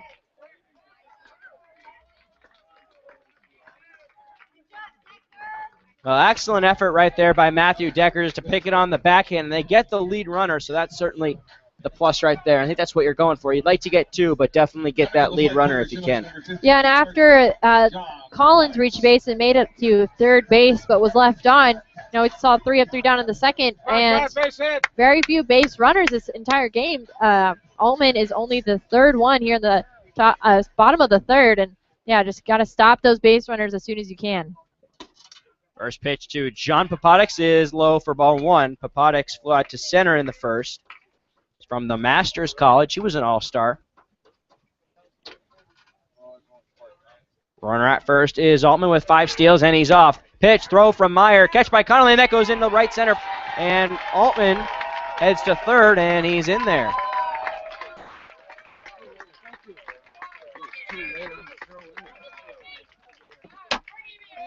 He's credited with a stolen base, and then to third on the error. So his 6th stolen base of the summer. 1-1 now on Papadix. Pitch is fouled back right over us. 1-2. Papadix played for the Katuitt Cavaliers in the Cape League to start this summer, along with Stephen Carkenny. Hit it with it, John.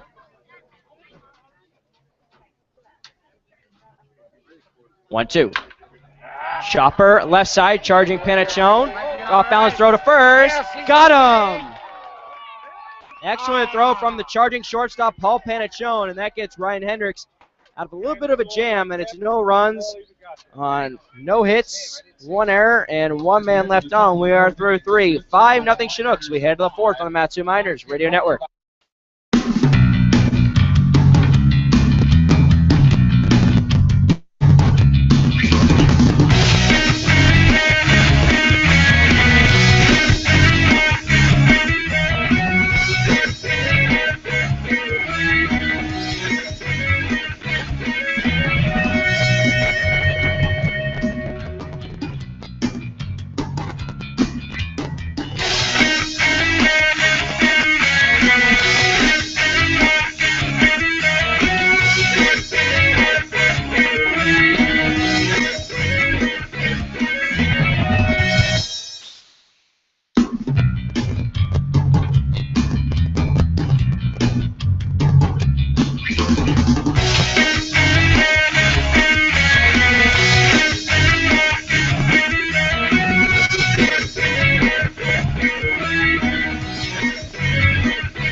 Aaron Rodgers to start the fourth, and the first pitch from Danny Pierzeni is a fastball low for ball one. Rodgers reached on an error by the third baseman Griffith Rourke in the second, scored on the single by Cam Newell. 1-0, fastball low and in, but a called strike, 1-1. Rodgers had a triple in the All-Star game yesterday, currently riding a 4-game hit streak. He's 6 for 18. 1-1. Swing and a miss, and a pitch low in the dirt. 1-2. Rodgers has also hit in 7 of his last 8 games.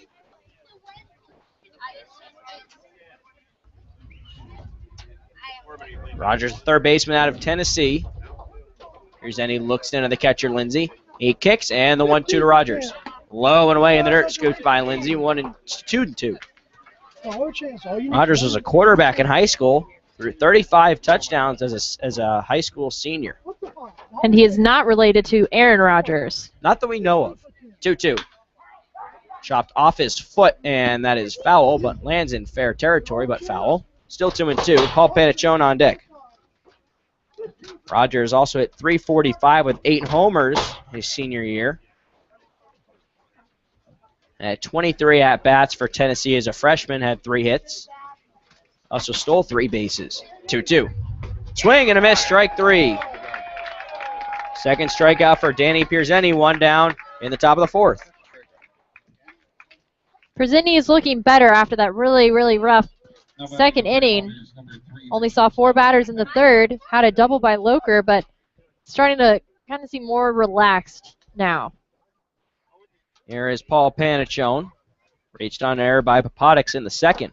Breaking ball in there called strike. Panaccione scored on the double by Matthew Decker.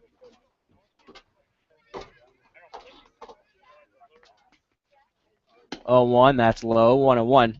Panaccione hit .256 this season for Grand Canyon, but stole 20 bases. 1-1. That's low. 2-1.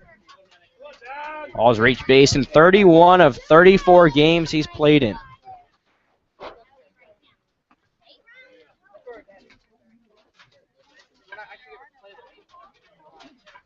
Panaccione was an All-Star. He started the All-Star game for the National League. Cam Newell on deck, 1 out and a 3-1 count on Panaccione. Here's the pitch. Foul back right to the screen. And move the camera. Looks okay still.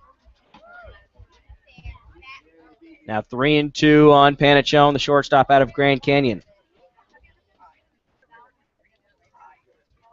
Breaking ball, chopped left side, picked by Griffith Rourke. Throws a strike to first, 2 away.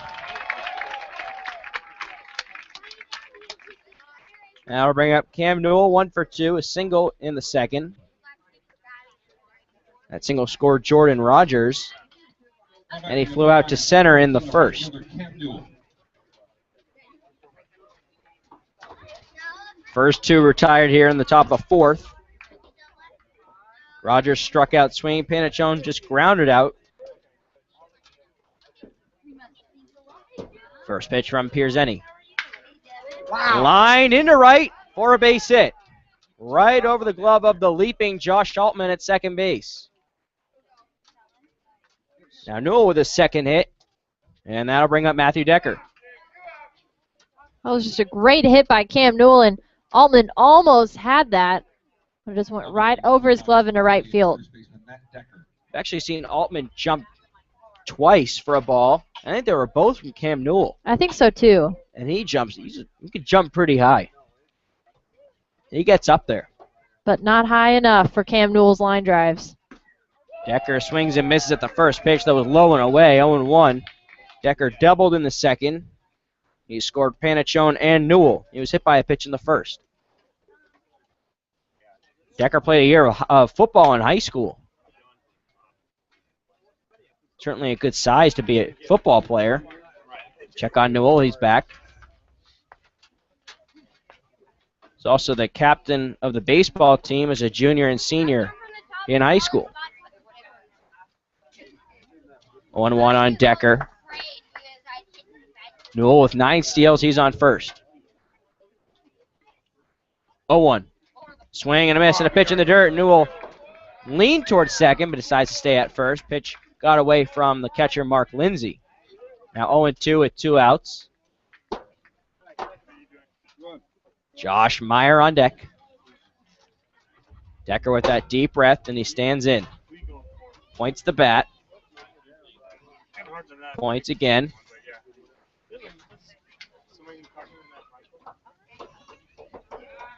Another check on Newell. He's back.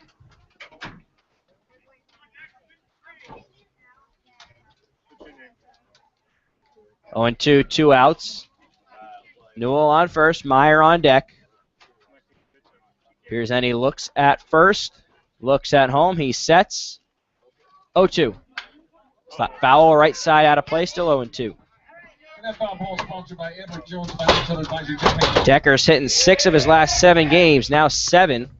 That's hitting 7 of his last 8, if you include tonight's game as the 8th. That second inning double. 0-2 with 2 outs. Pierzeni looks at first. Sets. 0-2. Ooh. That was a close one. Yeah, that was a fastball inside. And that's 1-2, and I think the pitcher Pierzeni actually thought that was going to be strike 3. It looked like it. 1-2 on Decker. Pierzeni taking a while. Here's the 1-2. Breaking ball lifted high and deep to left, but coming in is the left fielder Carkenny and makes the catch on the run for out number 3. It's no runs on 1 hit, no error, 1 man left on. We head to the bottom of the 4th, 5-0 Miners on the Matsu Miners Radio Network.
Brett Collins to start things off for the Chinooks. Ryan Hendricks back out there for the 4th inning. First pitch is roped out to deep right center. Going back is Frost and leaps high and makes the catch.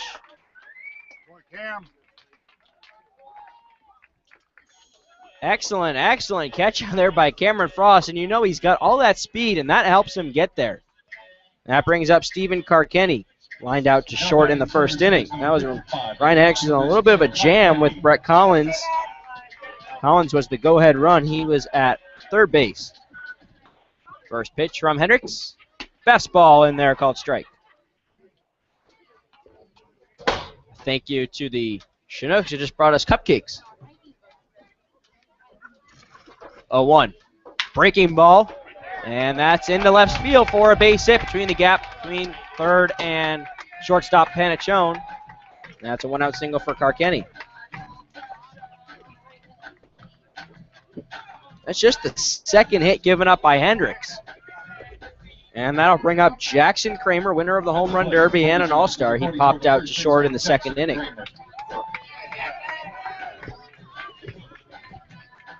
Runner at first is Carkenny with 5 steals on the summer. He's been caught twice. First pitch from Hendricks. Fastball outside, but called the strike, going 1. Kramer out of West Virginia. He's from Coppell, Texas. Coppell, yep. Runner at first is off. Throw from Meyer. And that goes into center. But that's a stolen base for Carkenny, number 6 on the summer. Coppell is in my neck of the woods. And Tyler is from, where's Tyler from? Lufkin. Tyler's from where? Lufkin. L-U-F-T-K-I-N. Right? K-I-N? No T? 1-1, low and in. Picked on the backhand by Meyer. 2-1. Come on, Ryan. Hendricks out of Texas A&M. Along with Tyler Stubblefield. 2-1 on Kramer with that open stance. Here's the pitch. Swing and a big cut. 2-2. Chase something off speed low in the zone. Kramer hits a lot of doubles. 11. He also has at least 1 strikeout in each of his last 6 games. 2-2. Swing and a miss. That is strike 3. 4th strikeout for Ryan Hendricks. 2 down in the 4th. And that'll bring up Stephen Pollux, a center fielder out of Westmont and Henderson, Nevada. Pollux struck out looking in the second. He was the first strikeout for Hendricks. Bats from the left side. First pitch. Lifted left side foul out of play. 0-1 on Pollux. Pollux 5'11", 205 pounds, but he's got some pop in his bat. He has 4 home runs. 7 for 17 in his last 5 games. 0-1. Low and in. 1-1.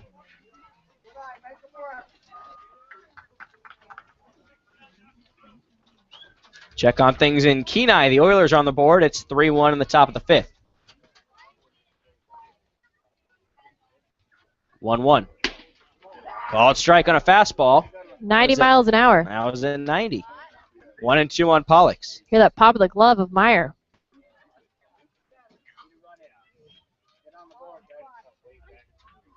One and two, 2 outs. Runner on second. Pitch. Breaking ball outside and low. 2-2. Carkenny is on second. He's singled and then stole second. That off-speed pitch was at 79. 2-2. Low at 3-2. Full count. This is the 3rd full count worked by the Chinooks. There's 1 in the first, 1 in the 3rd, and now 1 in the 4th. Hendricks looks at second, delivers a 3-2. Chopper right side over by the first base coach, Jeff Murphy. Still 3-2. Pollux stays alive. There were actually hits. Collins worked the count full in the first, and then hit that pitch, hit a double. Then Altman worked the count full in the 3rd and hit a single. 3-2. Breaking ball, swing and a miss, strike 3. 5th strikeout for Ryan Hendricks. It's still 5-0. It's no runs on 1 hit, no errors, 1 man left on. 5-0 Miners. We are through 4 on the Matsu Miners Radio Network.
fifth.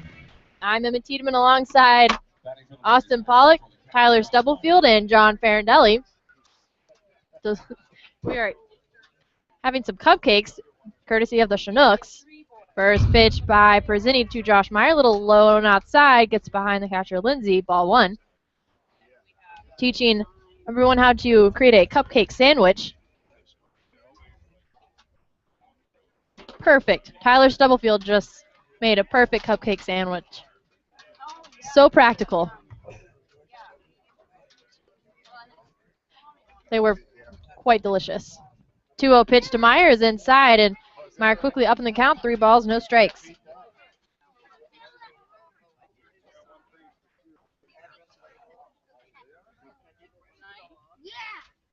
The 3-0 pitch is a 4-pitch walk, and the first base runner for the Miners here in the fifth. Brings up Cameron Frost, center fielder. 1 for 2 with a single in the second. 3-1 ground out in the third.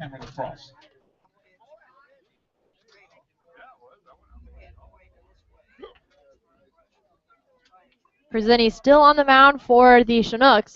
First pitch to Frost, catches that inside part of the plate for strike one.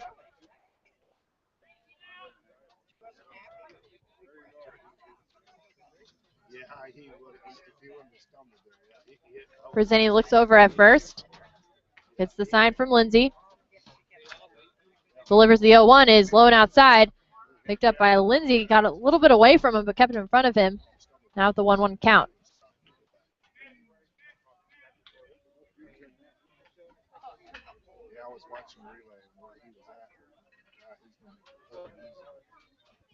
Perzini keeping a close eye on Meyer at first.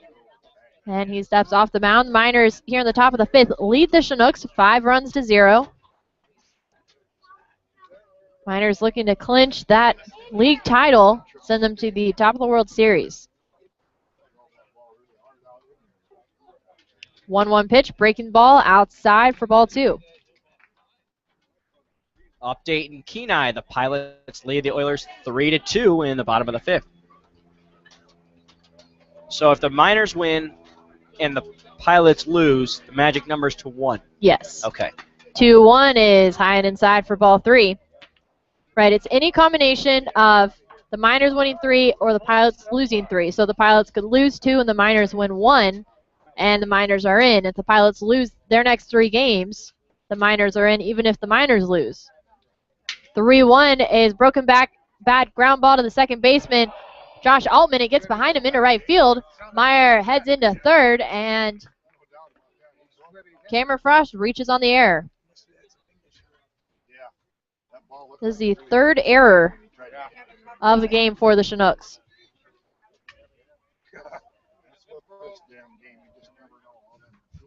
Runners on the corners, Josh Meyer on third, Cameron Frost on first, and Johnny Loker at the plate. And did you see that one bunt? Loker's been on twice. He was hit by a pitch in the second. He doubled in the third. Scored off that hit by pitch. Scored on an error by the shortstop, John Papatics. And it went about 20 feet. And where the third baseman was backing up away from the ball, you could see the clink, the dirt, and the ball hit. First pitch is outside, ball one. And he was just, I've never seen one roll down the line. I must have rolled for 20. Loker taps the bat, or taps the plate. Come on, Johnny. Perzini sets. Here's the 1-0. Is low and in the dirt, ball two.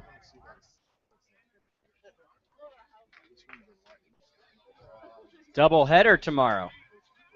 Against the Panners. 14 innings. He's playing left field tonight, isn't he? The guy that usually 2 balls, no strikes, and nobody out. Pitch by Perzini is low, ball 3. 3-0 now. Runners on the corners, and the Miners lead in the top of the fifth, 5-0. I like those double headers. 3-1 pitch is low, ball 4. That's the third base runner in a row put on by Perzini, and that loads the bases full of Miners, bringing up Terrence Conley. And nobody out. Meyer reached on the walk Frost on the air. Loker on another walk by Perzini. And Terrence Conley at the plate had a sacrifice bunt to move the runners in the second inning. Struck out in the third. Has 8 RBIs and 3 doubles on the season. Yeah, that puts this in outer league.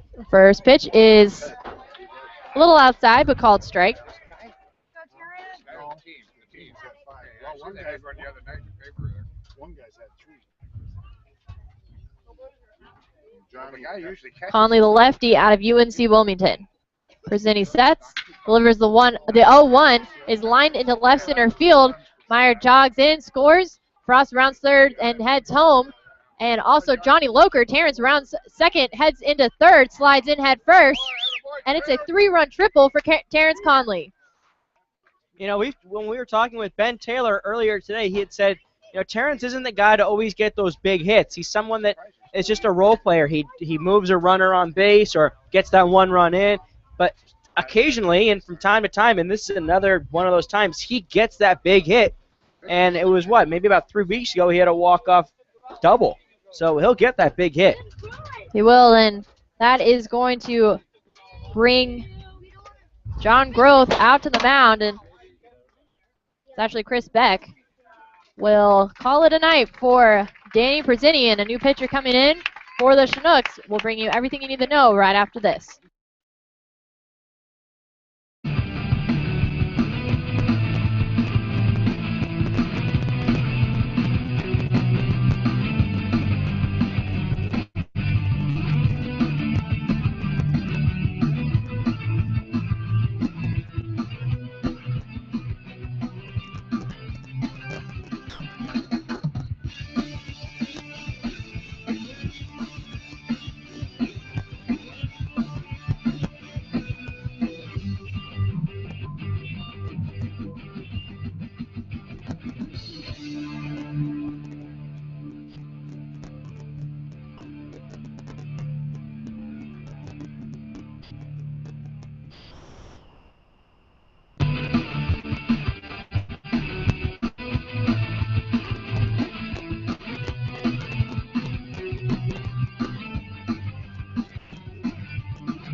That is Shane Armstrong on the mound for the Chinooks, junior out of Hillsdale College.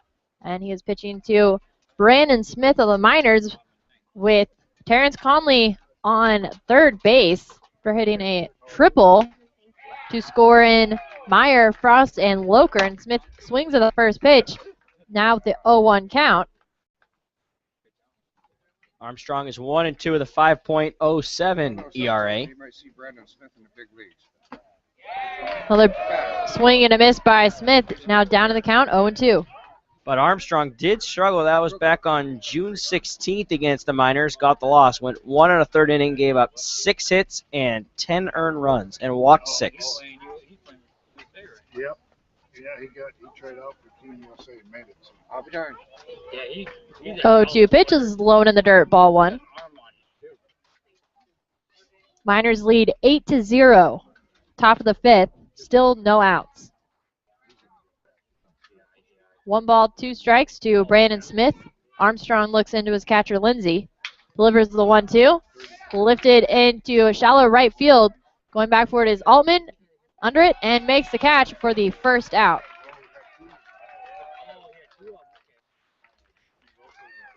That brings up Jordan Rogers. Rogers reached on an error in the second inning, then scored a run and struck out swinging in the fourth. Batting for the Miners, number 7, the third baseman, Jordan Rogers. Rogers out of the University of Tennessee.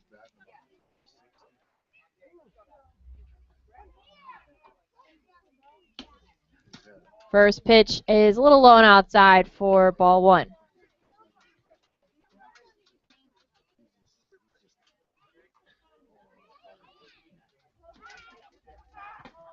1-0 is a swing and a miss for strike 1.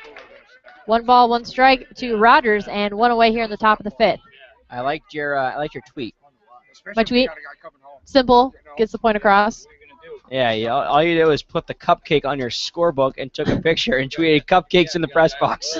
1-1 pitch is swung on and missed. And now I have sprinkles in my scorebook. I keep finding them. It's like when you have dogs that shed. You find dog hair everywhere. I open my computer and there's dog hair. I have the same problem with our host dogs. They're labs, and if anyone knows what a lab does in the summer, they shed like crazy. Whose fur do you have most of the time? Haynes, Really? the yellow lab, yeah. I have Brooks, the black lab. It's everywhere. Now 2-2 count for Rogers at the plate. Here's the pitch by Armstrong is low, ball 3. Full count now for the Tennessee Volunteer.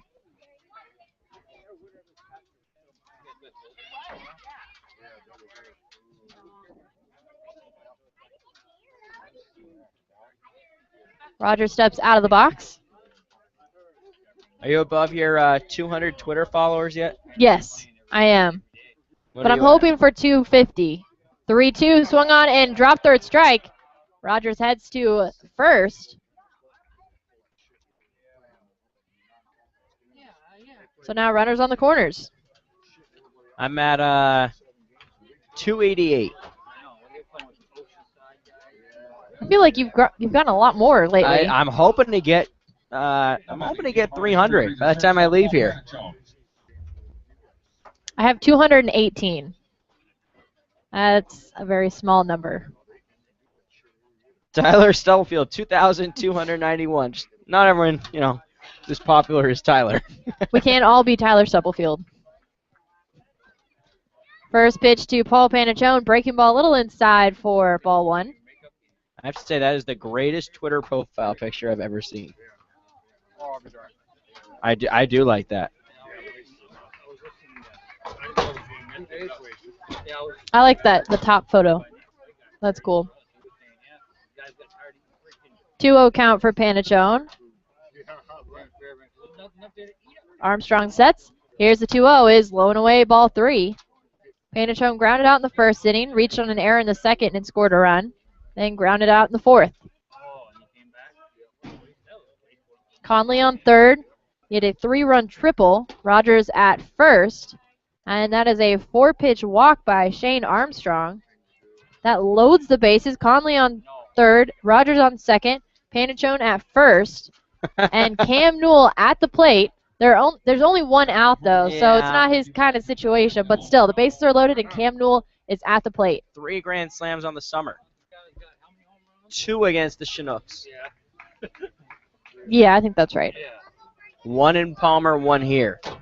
I'm trying to remember who the third was against. Pilots, probably. Yeah, it was probably against the Pilots. Cam Newell, the lefty out of UC Santa Barbara. First pitch by Armstrong is called strike on the inside part of the plate.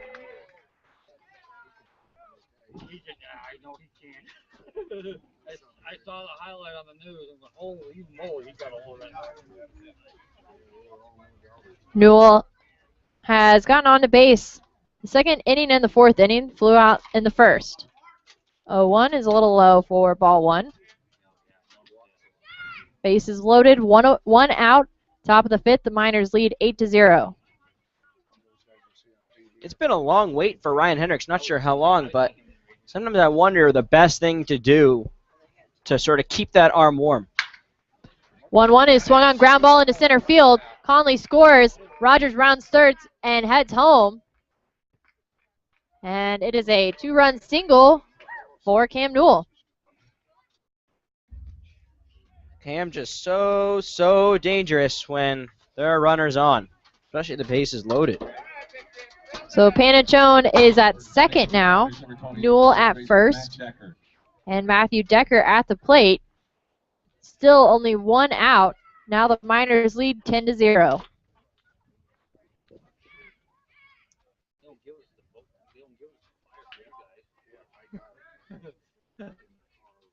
Matthew Decker takes his deep breath, steps in. First pitch is low and away. Good job by Lindsay, the catcher, able to control that pitch, prevent the base runners from moving.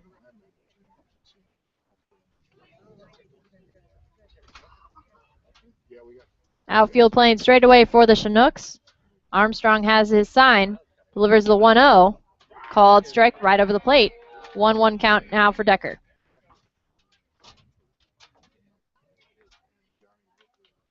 Miners have almost batted around. Josh Meyer started the inning. 1-1 to Decker, breaking ball, swing and a miss, strike 2.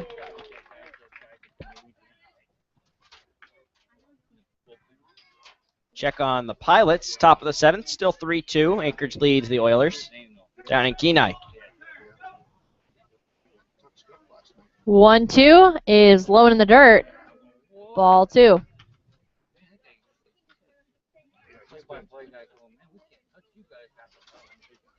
Two balls, 2 strikes to Decker. Panachone on second, Newell on first. Here's the pitch by Armstrong. It is swung on and lifted foul. Keeps the count at 2 balls and 2 strikes. Decker with a double in the second. Has hit in 7 of his last 8 games, including tonight.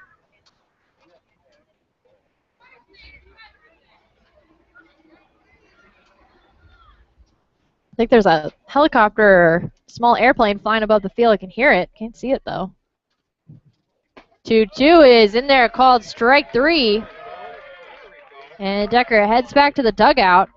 First strikeout of the game for Shane Armstrong, and that brings up Josh Meyer.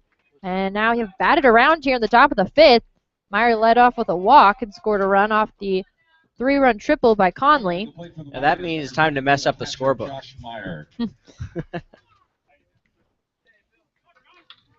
I've now crossed out the 6th inning and I've written down 5.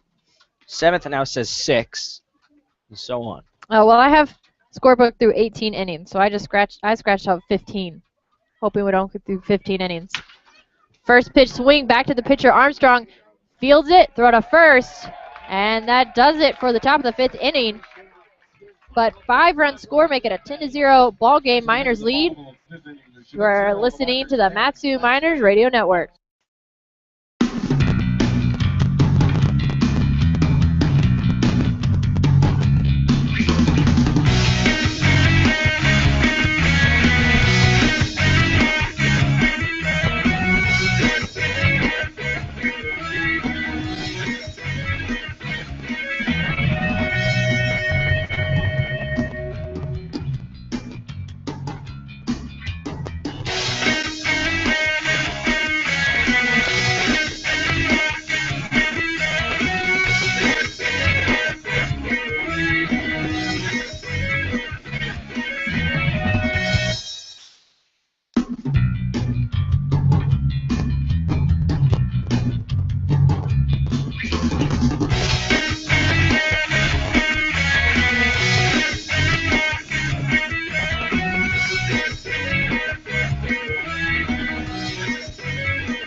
Bottom of the fifth, and the Miners lead 10-0. Due up for the Chinooks, James Navant, Mark Lindsay, and Griffith Rourke. 7, 8, and 9. Ryan Hendricks still on the mound for the Miners. And that foul ball sponsored by Edward Jones Financial Advisor Jeff Hinkle. Navant with 1 home run, 11 RBIs, 3 doubles, 1 triple on the season. 0-1, swung on, ground ball right up under the glove of the diving shortstop Paul Panachone into center field for a leadoff single. First leadoff base runner of the game for the Chinooks. That brings up Mark Lindsay, the catcher. Reached first base on a drop third strike. Then was thrown out at second base, 3-6. Lindsay has 6 RBIs on the season, hitting .212. Hendricks sets, delivers the first pitch, swung on, ground ball to the third baseman. Jordan Rogers flips to second, to first, and it is a 5-4-3 double play for the first 2 outs.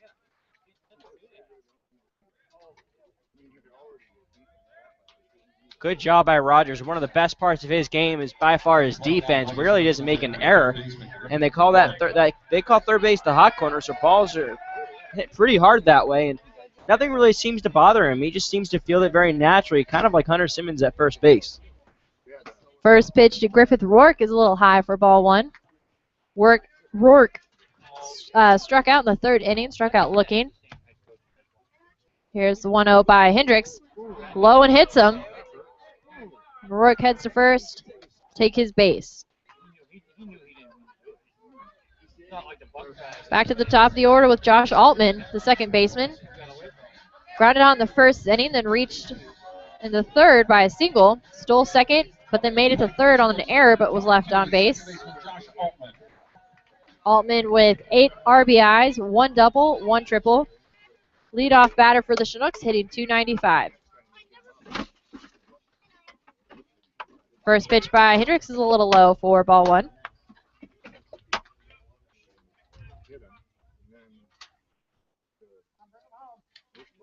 Hendricks sets. Here's the 1-0. Is swung on, ground ball, fouled on the third base side. Makes the count 1 ball and 1 strike.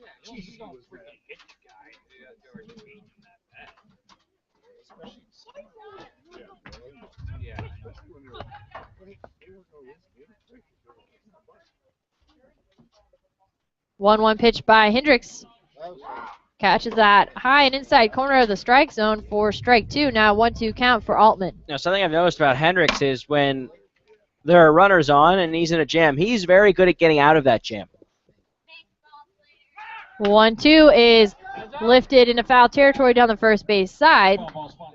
Altman stays alive with the 1-2 count. You know, he's probably one of the calmest pitchers on this team. When he gets in a jam, he just walks off, takes that deep breath, and just continues to fight. And that's what he did. I mean, he got that double play ball with a runner on. 1-2, called strike 3. Got him looking, and that is the 6th strikeout of the game for Ryan Hendricks, and that sends us into the top of the 6th inning. The Miners lead 10-0. You're listening to the Matsu Miners Radio Network.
Ryan Hendricks has given up just 3 hits in his 5 innings, and the Miners lead 10-0 as we start the 6th. Cameron Frost, Johnny Loker, and Terrence Connolly against the righty out of Hillsdale College, Shane Armstrong. I'm Austin Pollock with Emma Tiedemann, John Farindelli, and Tyler Stubblefield. 10-0 Miners. First pitch to Frost is low and away, ball 1.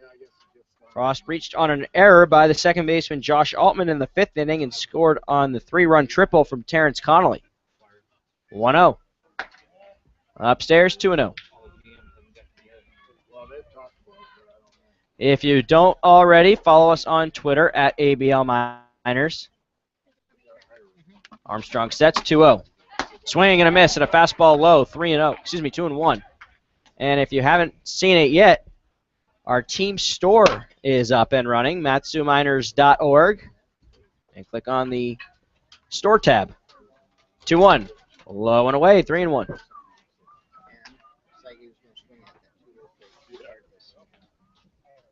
Frost out of Washington State. I know. Armstrong sets, 3-1. Green monster at Fenway. Upstairs and in, but called strike 3-2. They brought their own chairs. Johnny Loker on deck. Loker's had a good night. Armstrong sets, 3-2. Low ball 4. Leadoff walk. That'll bring up Johnny Loker out of Stanford. Scored 2 runs. He walked in the 5th and scored on the triple from Terrence Connolly. He doubled in the 3rd and was hit by a pitch and scored in the 2nd. I'm now up to 289 Twitter followers. On the Miners account or you? Mine. Oh. First pitch to Loker is low and away. Ball 1 in the dirt and scooped by Lindsay, the catcher. Well, everyone is, free to follow my personal account on Twitter. We're gonna do shout-outs to try and get more followers. I didn't promote mine. 1-0. Little low and ball 2. Tyler's got me. Should we try to promote more Twitter followers for Tyler? No. Okay. Instagram followers? 2-0. Hospital in there, called strike, 2-1. Johnny Loker is from Stanford, along with teammate Matthew Decker. Johnny was 2 for 3 with a double against the Panthers on Friday. 2-1 in the dirt and stopped by Lindsay, 3-1.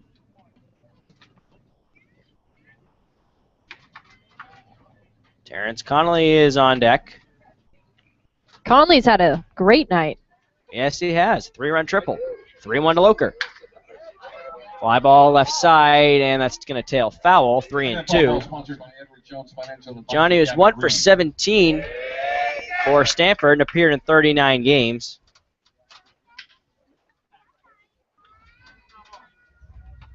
I was 0 for 0 in 2014, appearing in 0 games.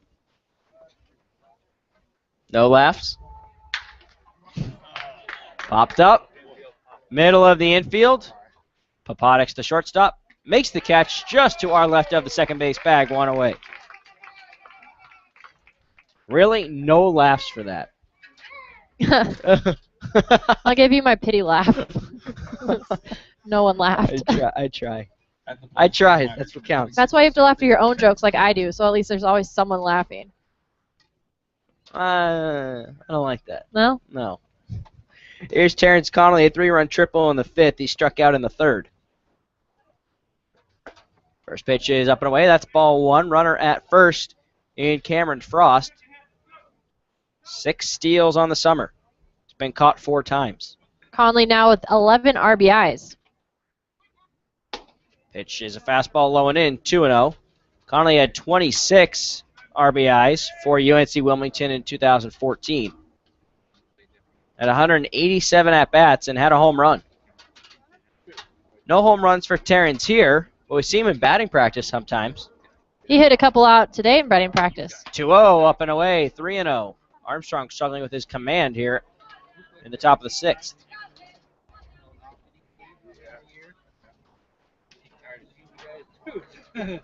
Brandon Smith on deck. 3-0 from Armstrong. That is low of the fastball, and that's ball 4. Frost to second.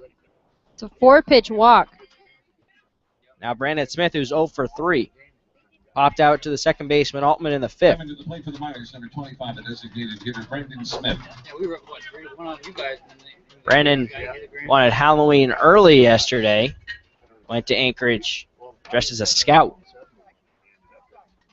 Oh, I know, but you guys don't. He fit the part, too. He really did. First pitch is in the dirt and stopped by Lindsay, 1-0.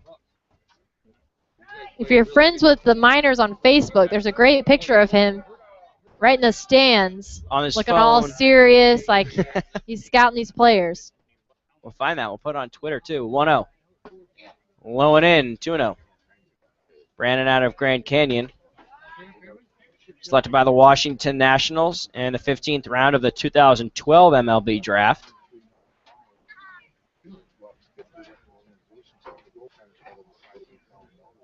(2-0). Outside, 3-0. Armstrong really struggling with his command. 10-0 Miners in the top of the 6th. Outfield is straight away. 3-0. Inside, and that's ball 4. Second 4-pitch walk given up by Armstrong. Connolly to second, Frost to third. And now Smith on first. Third walk of the inning. And that'll bring up Jordan Rogers, Mark Lindsay, and Chris Beck, the pitching coach, out to talk with the righty out of Hillsdale College. Yeah, that loads the bases, all because of walks by Armstrong. And I'm just about to say I wouldn't be surprised if he's going to head back to the dugout, and he is. And we'll have a pitching change in just a bit, and we'll take a break and be right back on the Matsu Miners Radio Network.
Pitcher out of the University of Puget Sound is the right-hander Stephen Wagger, one of them with a 10.60 ERA.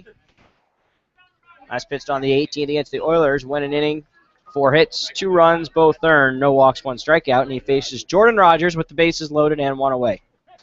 Kramer playing in front of the runner at first, Smith. Wagger sets, first pitch, low and in, ball 1. Ninth straight ball given up by Chugiak pitching. Connolly and Smith both walked on 4 pitches. 1-0. Lifted right side and tails foul.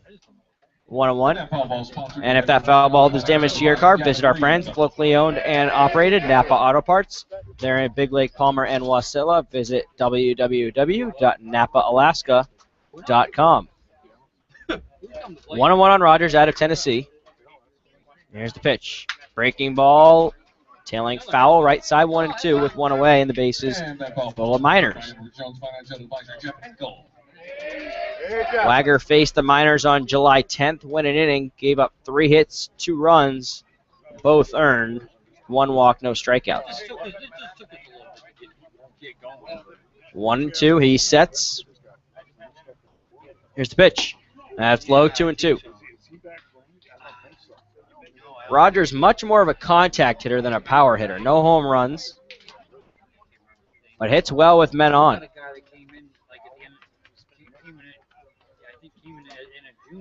2-2. Breaking ball, rope to left. Carkenny dives, and it gets by him. 1 run scores. It's Cameron Frost. Terrence Connolly being waved around. Left fielder Carkenny just now picks up the ball. Connolly is in, and it's a 2-run double for Jordan Rogers.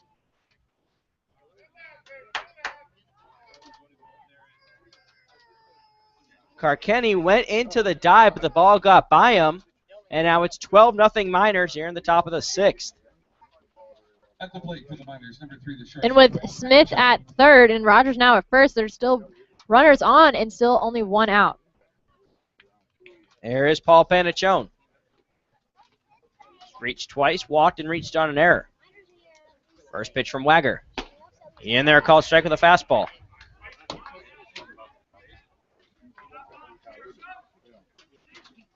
Check on the score in Kenai. 3-2 Pilots in the bottom of the 7th.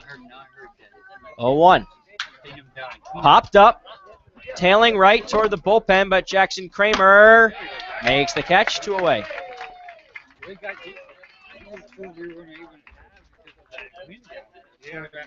And that'll bring up Cam Newell. Panaccione giving Newell a little bit of a piece of advice on Wagger. Number 14, the right fielder Cam Newell. Newell is 3 for 4, 3 singles.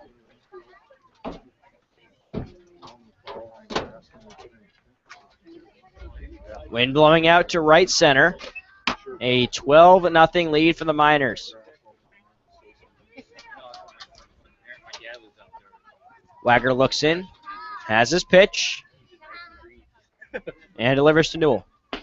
Low and away, ball 1.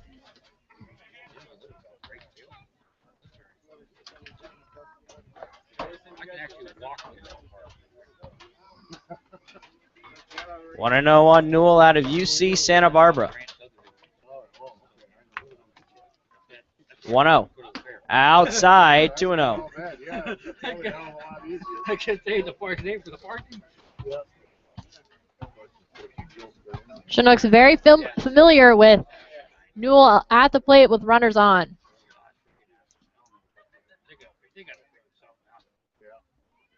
Two 2-0 on the outfielder out of UC Santa Barbara. 2 away, here's the pitch. Called strike on the outer half of the fastball, 2-1.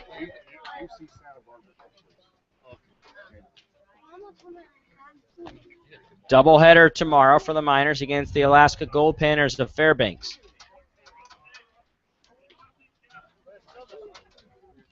2-1. Lifted, left center, going out is Papadix. The shortstop coming in is left fielder Carkenny. He makes the catch for out number 3. It's 2 runs on 1 hit, no errors, and 2 men left on. We head to the bottom of the 6th. 12-0 Miners on the Matsu Miners Radio Network.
Hendricks back out there for the bottom of the sixth. A 12-0 lead for the Miners. First pitch to John Papadix. It's inside, but called a strike. 0-1. Papadix 0 for 2, grounded out to short in the third, flew out to center in the first. Hendricks kicks in. Here's the 0-1. Breaking ball. Line taken on a hop by the second baseman Connolly and throws a strike to first. 1 away. Papadix now 0 for 3, and here comes Brett Collins. Doubled in the first, flew out to center in the fourth. Collins out of Vanguard. Update on the score in Kenai, 4-2. Pilots top of the 8th. Keeping a close eye on that game.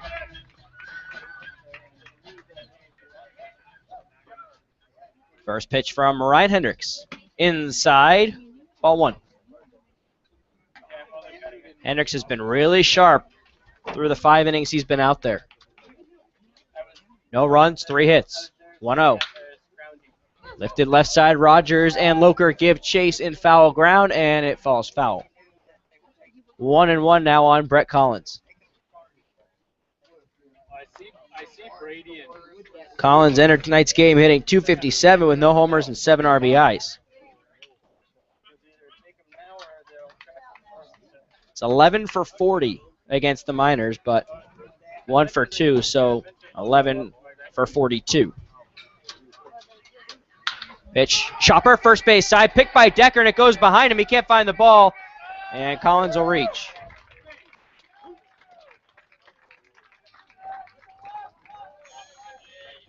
Coming to the plate, your Warrior Chinooks number 55, the left fielder, Stephen Carkenny. That is going to be ruled an error on the official scorekeeping. That was a tough one. Yeah, Stephen Carkenny, 1 for 2, singled in the fourth and stole second. Lined out to short in the first. Runner on first, here's the pitch. Roped out to left center. Loker and Frost, and it's Frost who makes the catch in left center. And now there's 2 down. That brings up Jackson Kramer. Kramer 0 for 2. He struck out in the fourth, popped out to the shortstop Panachone in the second. Kramer, a lefty batter with an open stance. Matthew Decker out of Incarnate Word, the pitcher, just tossing in the bullpen. I don't think he's really warming. Hendricks sets. Pitch is ground ball left side, scooped by Panachone, and fires a strike to first for out number 3. It's no runs on no hits, 1 error, 1 man left on. We are through 6 full. 12-0 Miners on the Matsu Miners Radio Network.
Matthew Decker, the first baseman out of Stanford, to start things off in the top of the 7th against Stephen Wagger out of Puget Sound.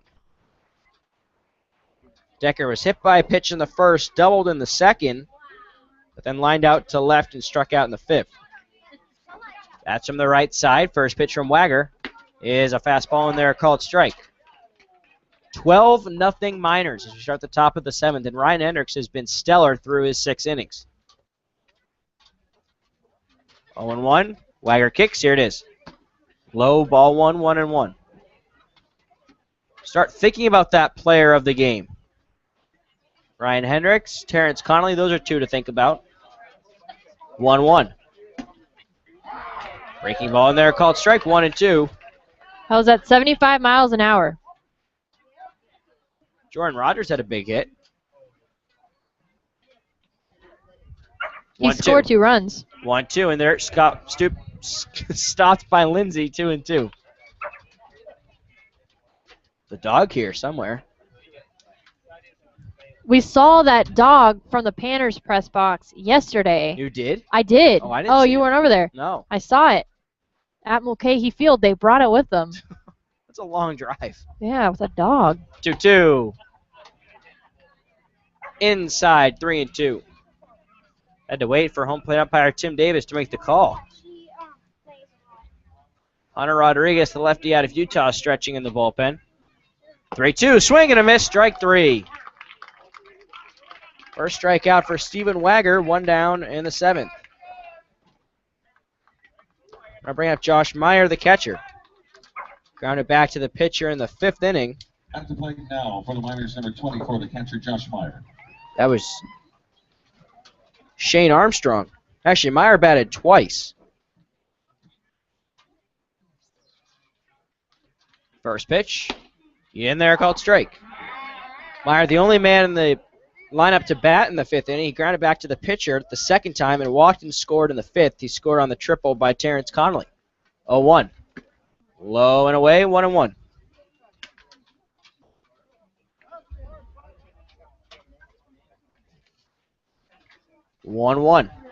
Here it is.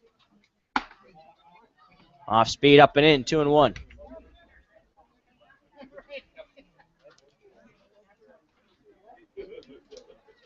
Two and one. Wagger kicks, fires. Fastball lifted foul, right side out of play. 2-2 with 1 away, and a 12-0 lead here in the top of the 7th. Cameron Frost waits on deck. Still a beautiful night for a ball game here in Alaska. 2-2. Foul off right around home plate and trickles down over toward the Chinooks third base dugout. Still 2-2 on Meyer out of Grand Canyon. Last chance to screen for split the pot. Not a chance, folks. Not a ticket. 2-2 with 1 out. Outfield is straight away. Wagger sets, kicks, delivers a 2-2. Swing and a miss, strike 3. Back-to-back Ks. 2 down in the 7th. That brings up Cameron Frost. Frost walked and scored in the 6th. Cameron Frost. On the 2-run double by Jordan Rogers. Johnny Loker waits on deck. First pitch to Frost. Fly ball right side, foul ground toward the bullpen. James Navant gives chase, and it's over the fence. For strike 1, 0-1. And the final score in Anchorage at Mulcahy, the Panthers beat the Bucks 2-1. Pilots still up 4-2. Bottom of the 8th. In Kenai.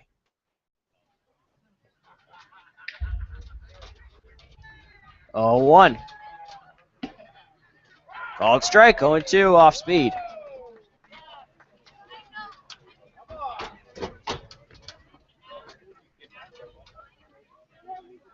Emma, we are at 256 followers to the Miners account. 0-2 goes to the backstop and shakes the camera a little bit. Johnny Loker comes over to get the ball. See Johnny coming right past the screen. 1-2 to Frost. Breaking ball lifted right side, foul again, still 1-2. Sponsored by Edward Jones Financial Advisor Kirk Manners.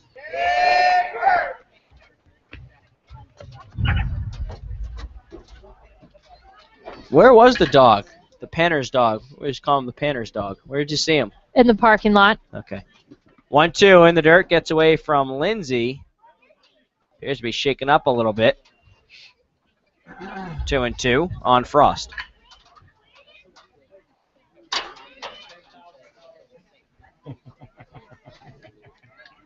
Matthew Decker has moved from the grass now to the mound, warming in the bullpen. 2-2, wind blowing out to right center. Play umpire Tim Davis is talking with Stephen Wagger, the pitcher for the Chinooks, just at the end of the mound. I don't know what this is about. Maybe to give time for Lindsay to shake it off.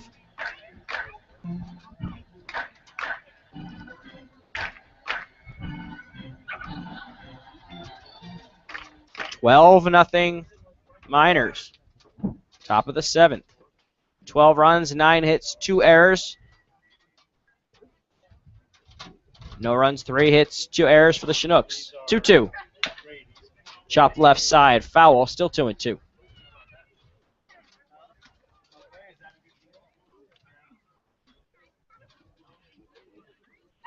In Kenai, it is now a 4-4 game. 2-2. Called strike 3. Stephen Wagger strikes out the side in order, 1, 2, and 3. It's a 12-0 Miners lead. No runs, no hits, no errors, nobody left on. Again, 12-0, 7th inning stretch time here in Chugiak on the Matsu Miners Radio Network.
Bottom of the 7th here in Chugiak. Miners lead 12-0. Ryan Hendricks back out there. He will face Stephen Pollux, James Navant, and Mark Lindsay, 6, 7, and 8. At the plate for the Chinooks, number 8, the center fielder, Stephen Pollux. Pollux 0 for 2, 2 strikeouts. First pitch, fastball outer half, called strike. Pollux was the first and 5th strikeout for Hendricks. 0-1. Low, 1-1.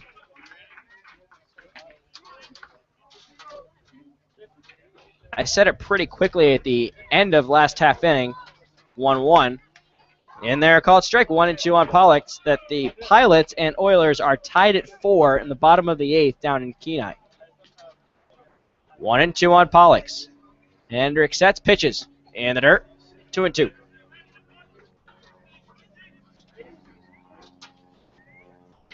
So if the Miners win and the Pilots win, magic number down to 2. Yes. 2-2. Foul off left side, still 2 and 2.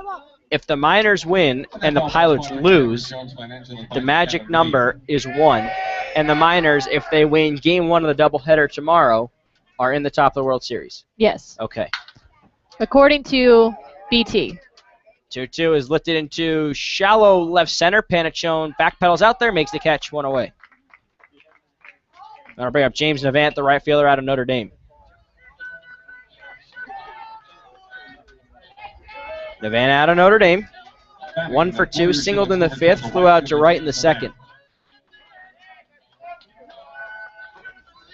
James Navant entering tonight's game at 11 strikeouts in 25 at-bats. As first pitch is lifted to the right side. Newell coming in and makes the catch. Basket style in foul ground. And now there's 2 down. That'll bring up Mark Lindsay, who is 0 for 2.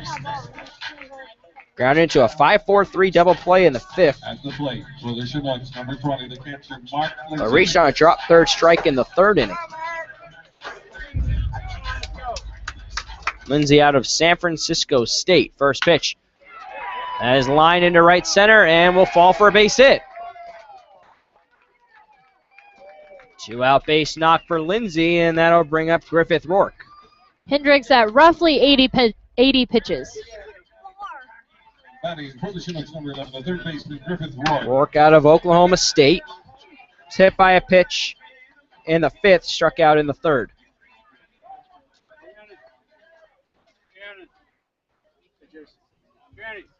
Matthew Decker out of Incarnate Word warming in the bullpen. 2 outs. First pitch from Hendricks is up and away, ball 1.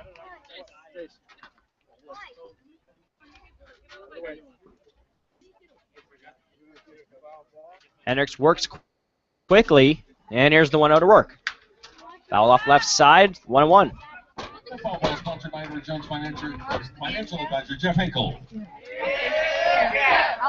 8:14 in Alaska. Thanks for staying with us. We know it gets late. 1-1. Slap foul left side again, 1-2. And that foul ball sponsored by Edward Jones Financial Advisor, Kevin Reeve. You know it's not easy to stay awake so late into the night, into the morning on the East Coast. I had trouble watching baseball games when the Red Sox play the Angels, where it starts at 10. 1-2, swing and a miss, strike 3. 7th strikeout for Ryan Hendricks. We are through 7. It is still 12-0 Miners. It's no runs on 1 hit, no errors, 1 man left on. 12-0 Miners. We head to the 8th on the Matsu Miners Radio Network.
Welcome back into Loretta French Field. I'm Emma Tiedemann in the top of the 8th, joined by Tyler Stubblefield. Yep. Johnny Loker at the plate. First pitch swing, fair down the third base side. He rounds first, heads into second, and the left fielder Karkiny's having trouble finding it. Finally throws it in, and Loker with the leadoff double. Loker's really been hitting good today. That is his second double of the day. Has reached base 4 times. Scored 2 runs. And that brings up Terrence Conley. Conley had a 3-run triple in the 5th and scored a run, and then was walked in the 6th and scored a run. Yeah, Conley really got it going when he hit that hit. Bases loaded, right over shortstop. Fouled back for strike 1. Stephen Wagger still on the mound for the Chinooks, and the Chinooks pitching has kind of been a little iffy tonight. Seems like they've been having some trouble finding that strike zone. Conley, the lefty, with the open stance. Wagger sets, delivers the 0-1, very inside, ball 1.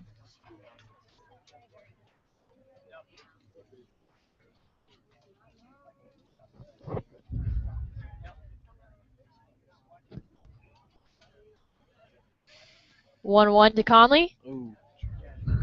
A little low for ball 2. I don't even think it's connected. It's work. It's work. Hello. And there are children on our crowd mic. They don't think our mic works.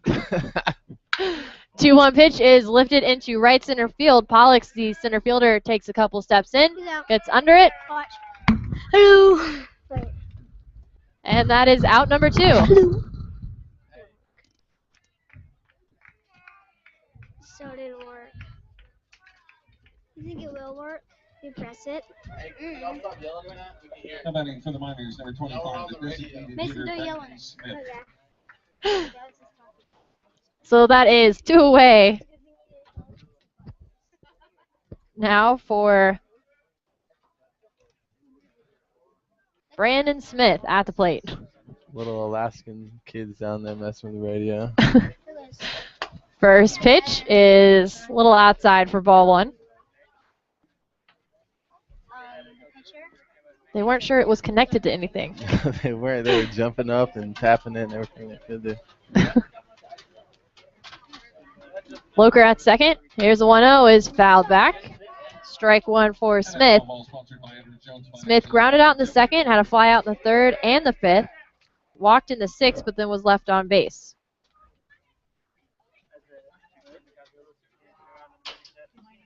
The Pilots now are leading the Oilers 6-4 in top of the 9th inning.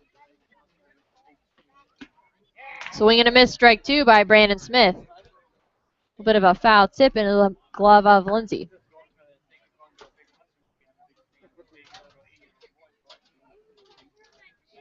Loker with the lead off a second. Wagger sets. Delivers the 1-2. Swung on and fouled on the first base side. Stays alive with the 1-2 count.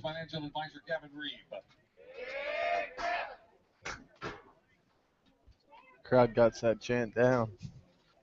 They're really excited about those ads. Yeah.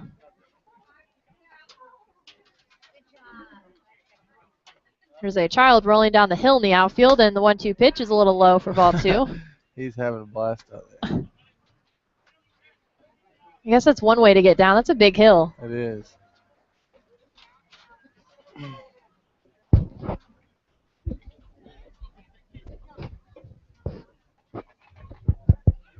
Here's the 2-2 to Smith. Swung on and missed for strike 3. And Steven Wagger, now with his 4th strikeout, retired the side in the 7th inning, and now 2 away here in the top of the 8th. That brings up Jordan Rogers. Scored 2 runs, had a double, reached on an error, reached on a drop third strike. Wagger sets. Here's the first pitch in there called strike 1. Ooh.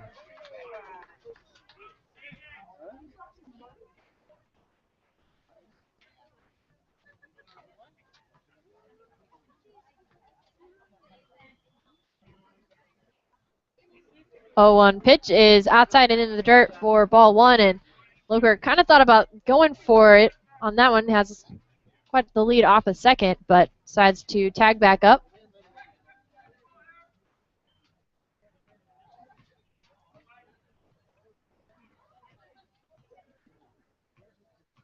Here's the 1-1 from Wagger. Swung on and lifted into right field. Navant going back now comes in and makes the catch for out number 3. No runs, 1 hit, no errors, and 1 left on. The Miners lead the Chinooks 12-0. You're listening to the Matsu Miners Radio Network.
Bottom of the 8th, and the Miners lead 12-0. And the night is done for Ryan Hendricks. Outstanding job by the Texas A&M Aggie, Matt Decker of Incarnate Word on the mound. First pitch, 83 mile an hour. Strike one. Josh Altman at the plate. 1 for 3 with a single in the third. 0-1, a little high for ball one. Decker 0-2 with a 6.96 ERA. This is his 8th appearance, last pitched on the 18th against the Panthers. Got the loss. The 1-1 lifted into shallow center field. Frost coming in and makes the catch for the first out. Brings up John Papadix. Papadix 0 for 3 with a flyout and 2 groundouts.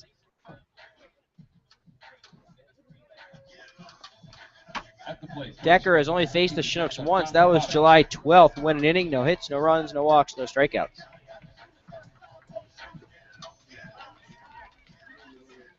Papadix, the right-handed batter. Decker with the first pitch, and they're called strike one. Papadix out of the Masters College, along with Stephen Carkenny. 0-1 by Decker. Swung on and lined into left field. That gets down for a base hit. And Papadix might want more as he rounds first and heads into second to throw in by Loker. And Papadix with a 1-out double. 5th double of the summer for Papadix.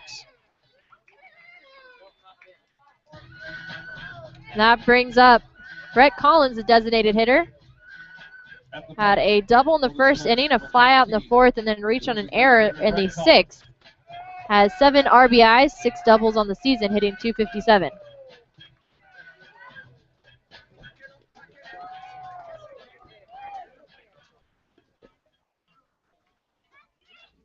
Decker keeps an eye on second base. First pitch and swung on by Collins. Fouled back for strike one.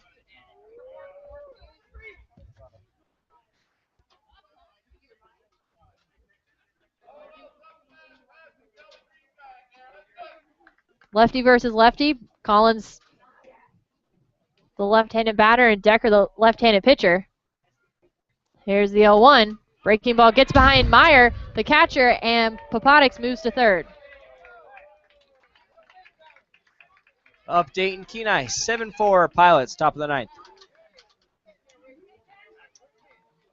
Collins now with the 1-1 count with 1 away, and Papadix on third.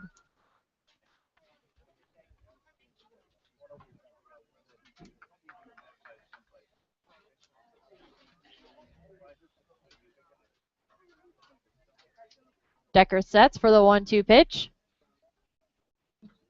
And delivers. Swung on and lifted into center field. Frost takes a few steps back, and Papadix tags up at third. Here's a throw in, and Papadix scores the first run of the game for the Chinooks, and the Chinooks trail 12-1.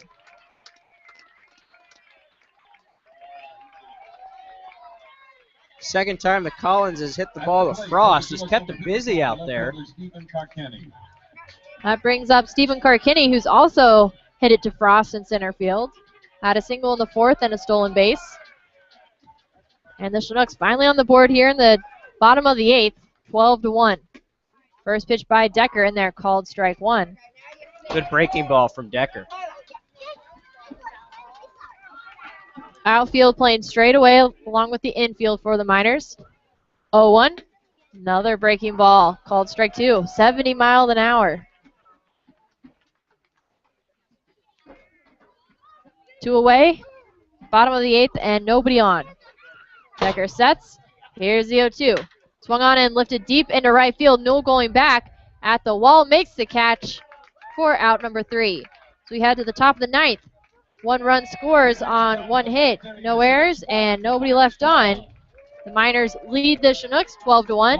You're listening to the Matsu Miners Radio Network.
Top of the ninth, and the Miners lead 12-1.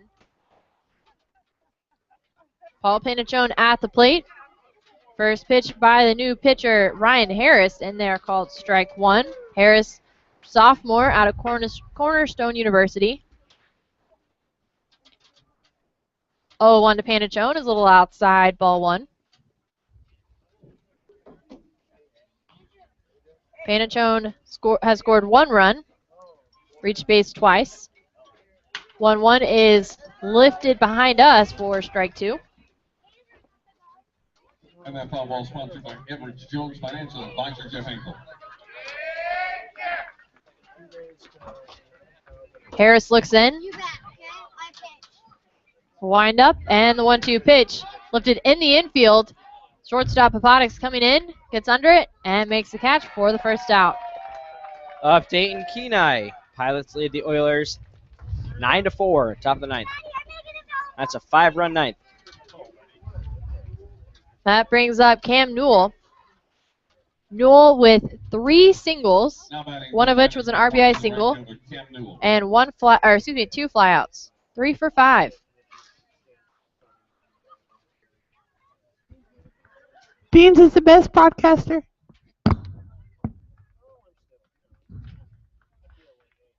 And the first pitch to Cam Newell gets behind the catcher, Mark Lindsay. That's ball one. Luckily, there was nobody on base.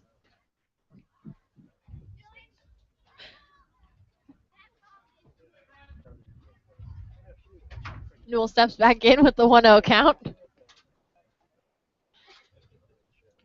And the pitch in there called strike one. Catches that outside corner. Now 1-1 count for Newell and 1 away here in the top of the ninth. Pitch by Harris is inside, called strike two. Tyler Stubblefield has returned to the press box.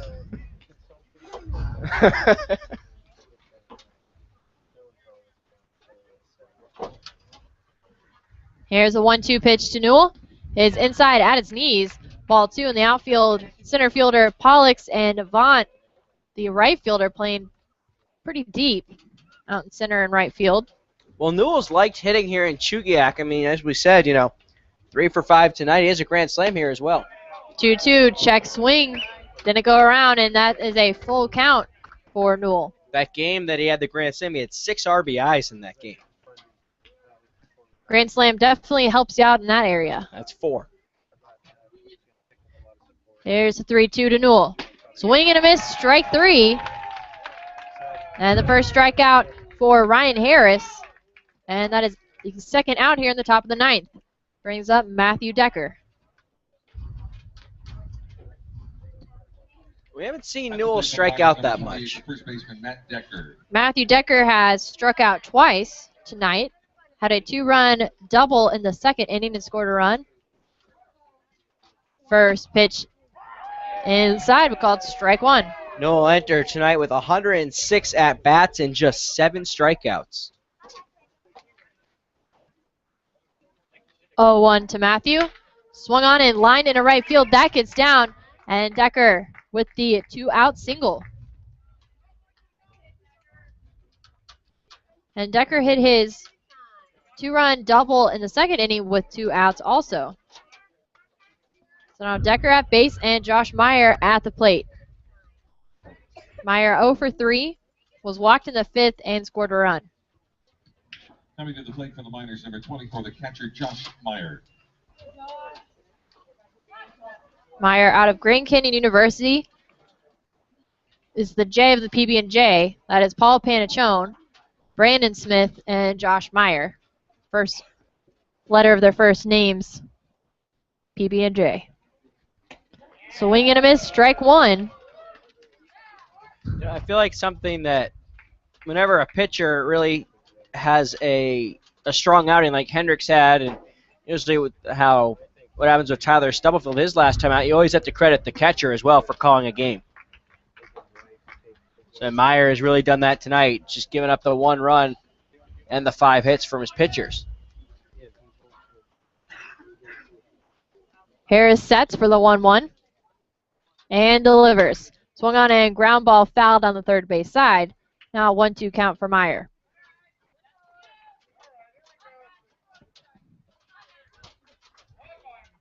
Meyer steps in, taps the plate.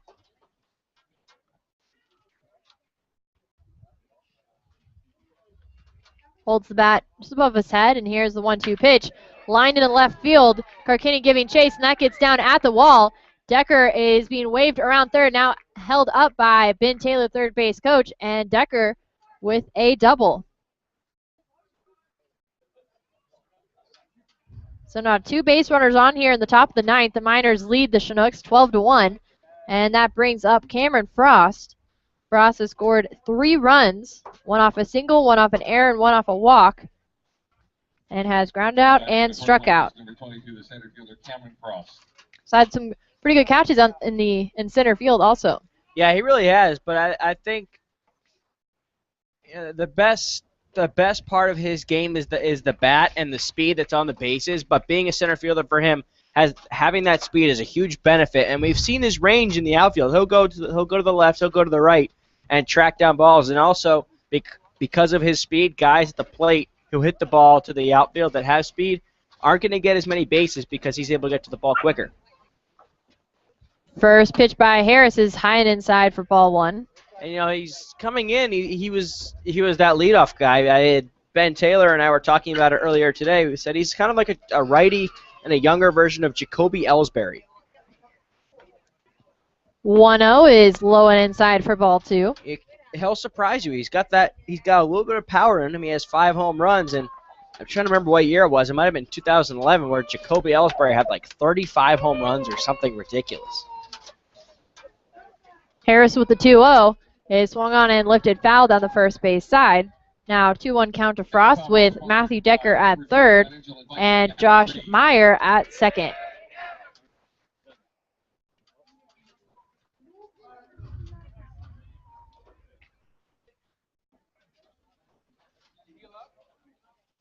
Here's the 2-1 by Harris. Called strike right down the middle.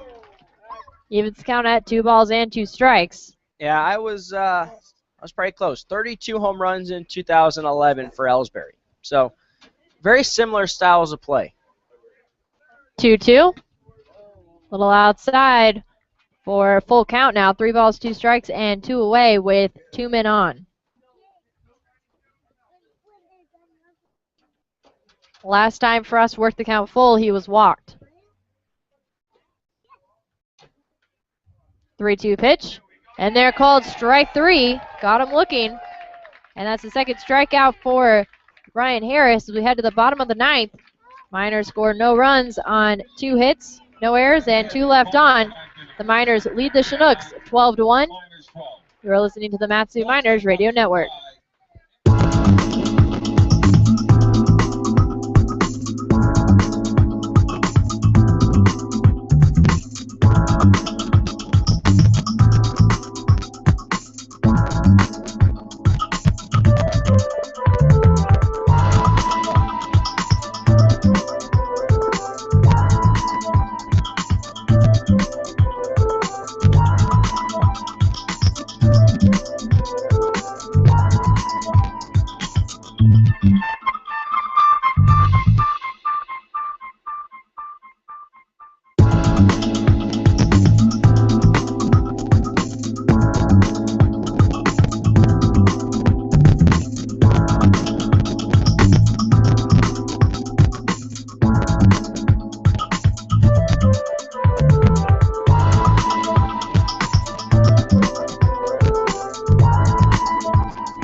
John Boyer on the mound. First pitch to Jackson Kramer. Swung on and ground ball for the unassisted out at first base.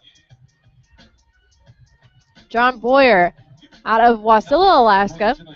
One of the local guys on the team, along with Josh Grissom. Boyer, no record, a 3.08 ERA. Last pitch July 19th against the Bucks. Went an inning, gave up 2 walks, 1 strikeout, but no hits, no runs. Pollock's at the plate. 0 for 3 with 2 strikeouts. Swung on and right over the infield into right field. Pollock's with the 1-out double. His first hit of the night. So now, first base runner on here in the bottom of the ninth, and James Navant at the plate. Miners lead 12-1. Batting for your Chinooks, number 12, the right fielder, James Navant. 9-4 Pilots, bottom of the ninth. Boyer with the sign from Meyer. Pollock's with the lead off. Swung on and ground ball to Rogers. It's off his body, picks it up, and can't make the play at first. So now 2 base runners on. Pollock stays at second. That brings up Mark Lindsay, the catcher. That is ruled an error on Rogers.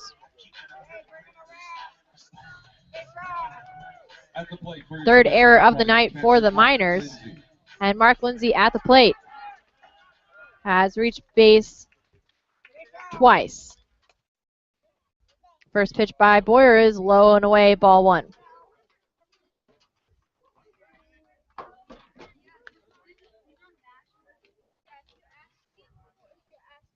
Boyer sets, and the 1-0 is high and inside for ball 2. Boyer 6'6". Very tall, and he eats a lot too. He does. 2-0, right over the plate, called strike 1. Boyer from Kansas City Community College.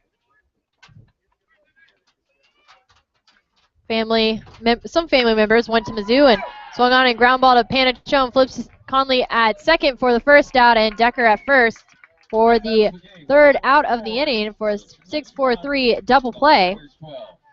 And the final score in Chugiak, Miners 12 and the Chinooks 1. We'll step aside and bring you the player of the game and the post-game show after this.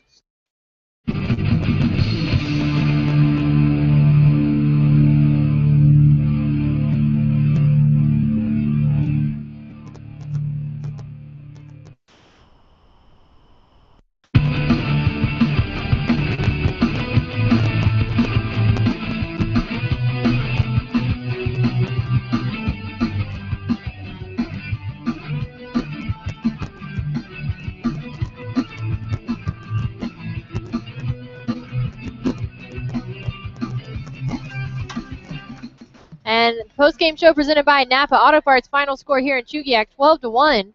Miners, the commanding win over the Chinooks. Chinooks came in with a 5-game winning streak, and our player of the game is Ryan Hendricks.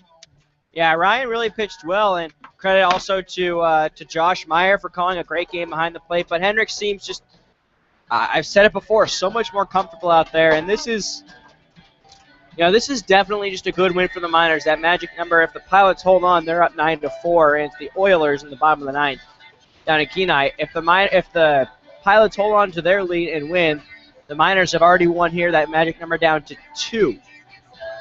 The magic number to 2. It started at 3, so progress toward clinching the division, almost there, and just an overall good win tonight. The bats are there, the pitching was there, and this is, I think, what you want to see every night, especially from Ryan Hendricks. Yeah, definitely. And, Hendricks, I think, has definitely moved into that starter position.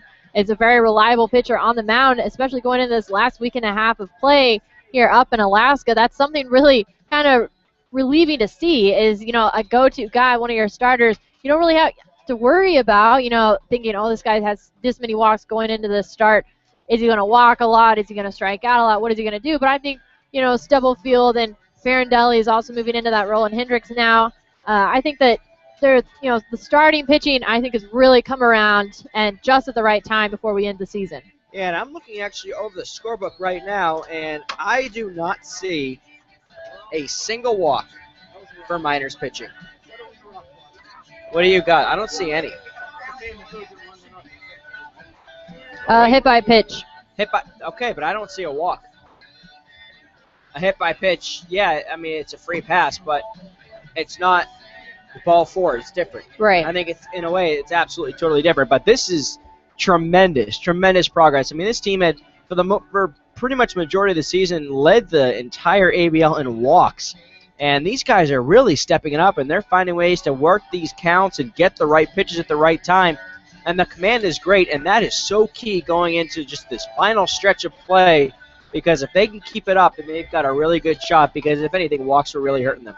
Yeah, definitely. And, you know, we can't really talk about enough the final stretch, and it's a close race between the Pilots and the Miners, and then the other league, it's the Bucks and the Panners. And I think that, you know, it'll just go down to the wire, and nothing's given here. And the Chinooks, you know, have had their, you know, rough patches leading into this game, but they, you know, had a 5-game win streak, and going in, you knew this was going to be a tough one, but the Miners pull it out. And again, the final score from Chugiak, 12-1. The Miners win. Magic number now down to 2 games away from the top of the World Series for the Miners. And again, from Chugiak, the Miners beat the Chinooks 12-1. For Austin Pollock, I'm Emma Tiedemann. So long, everybody.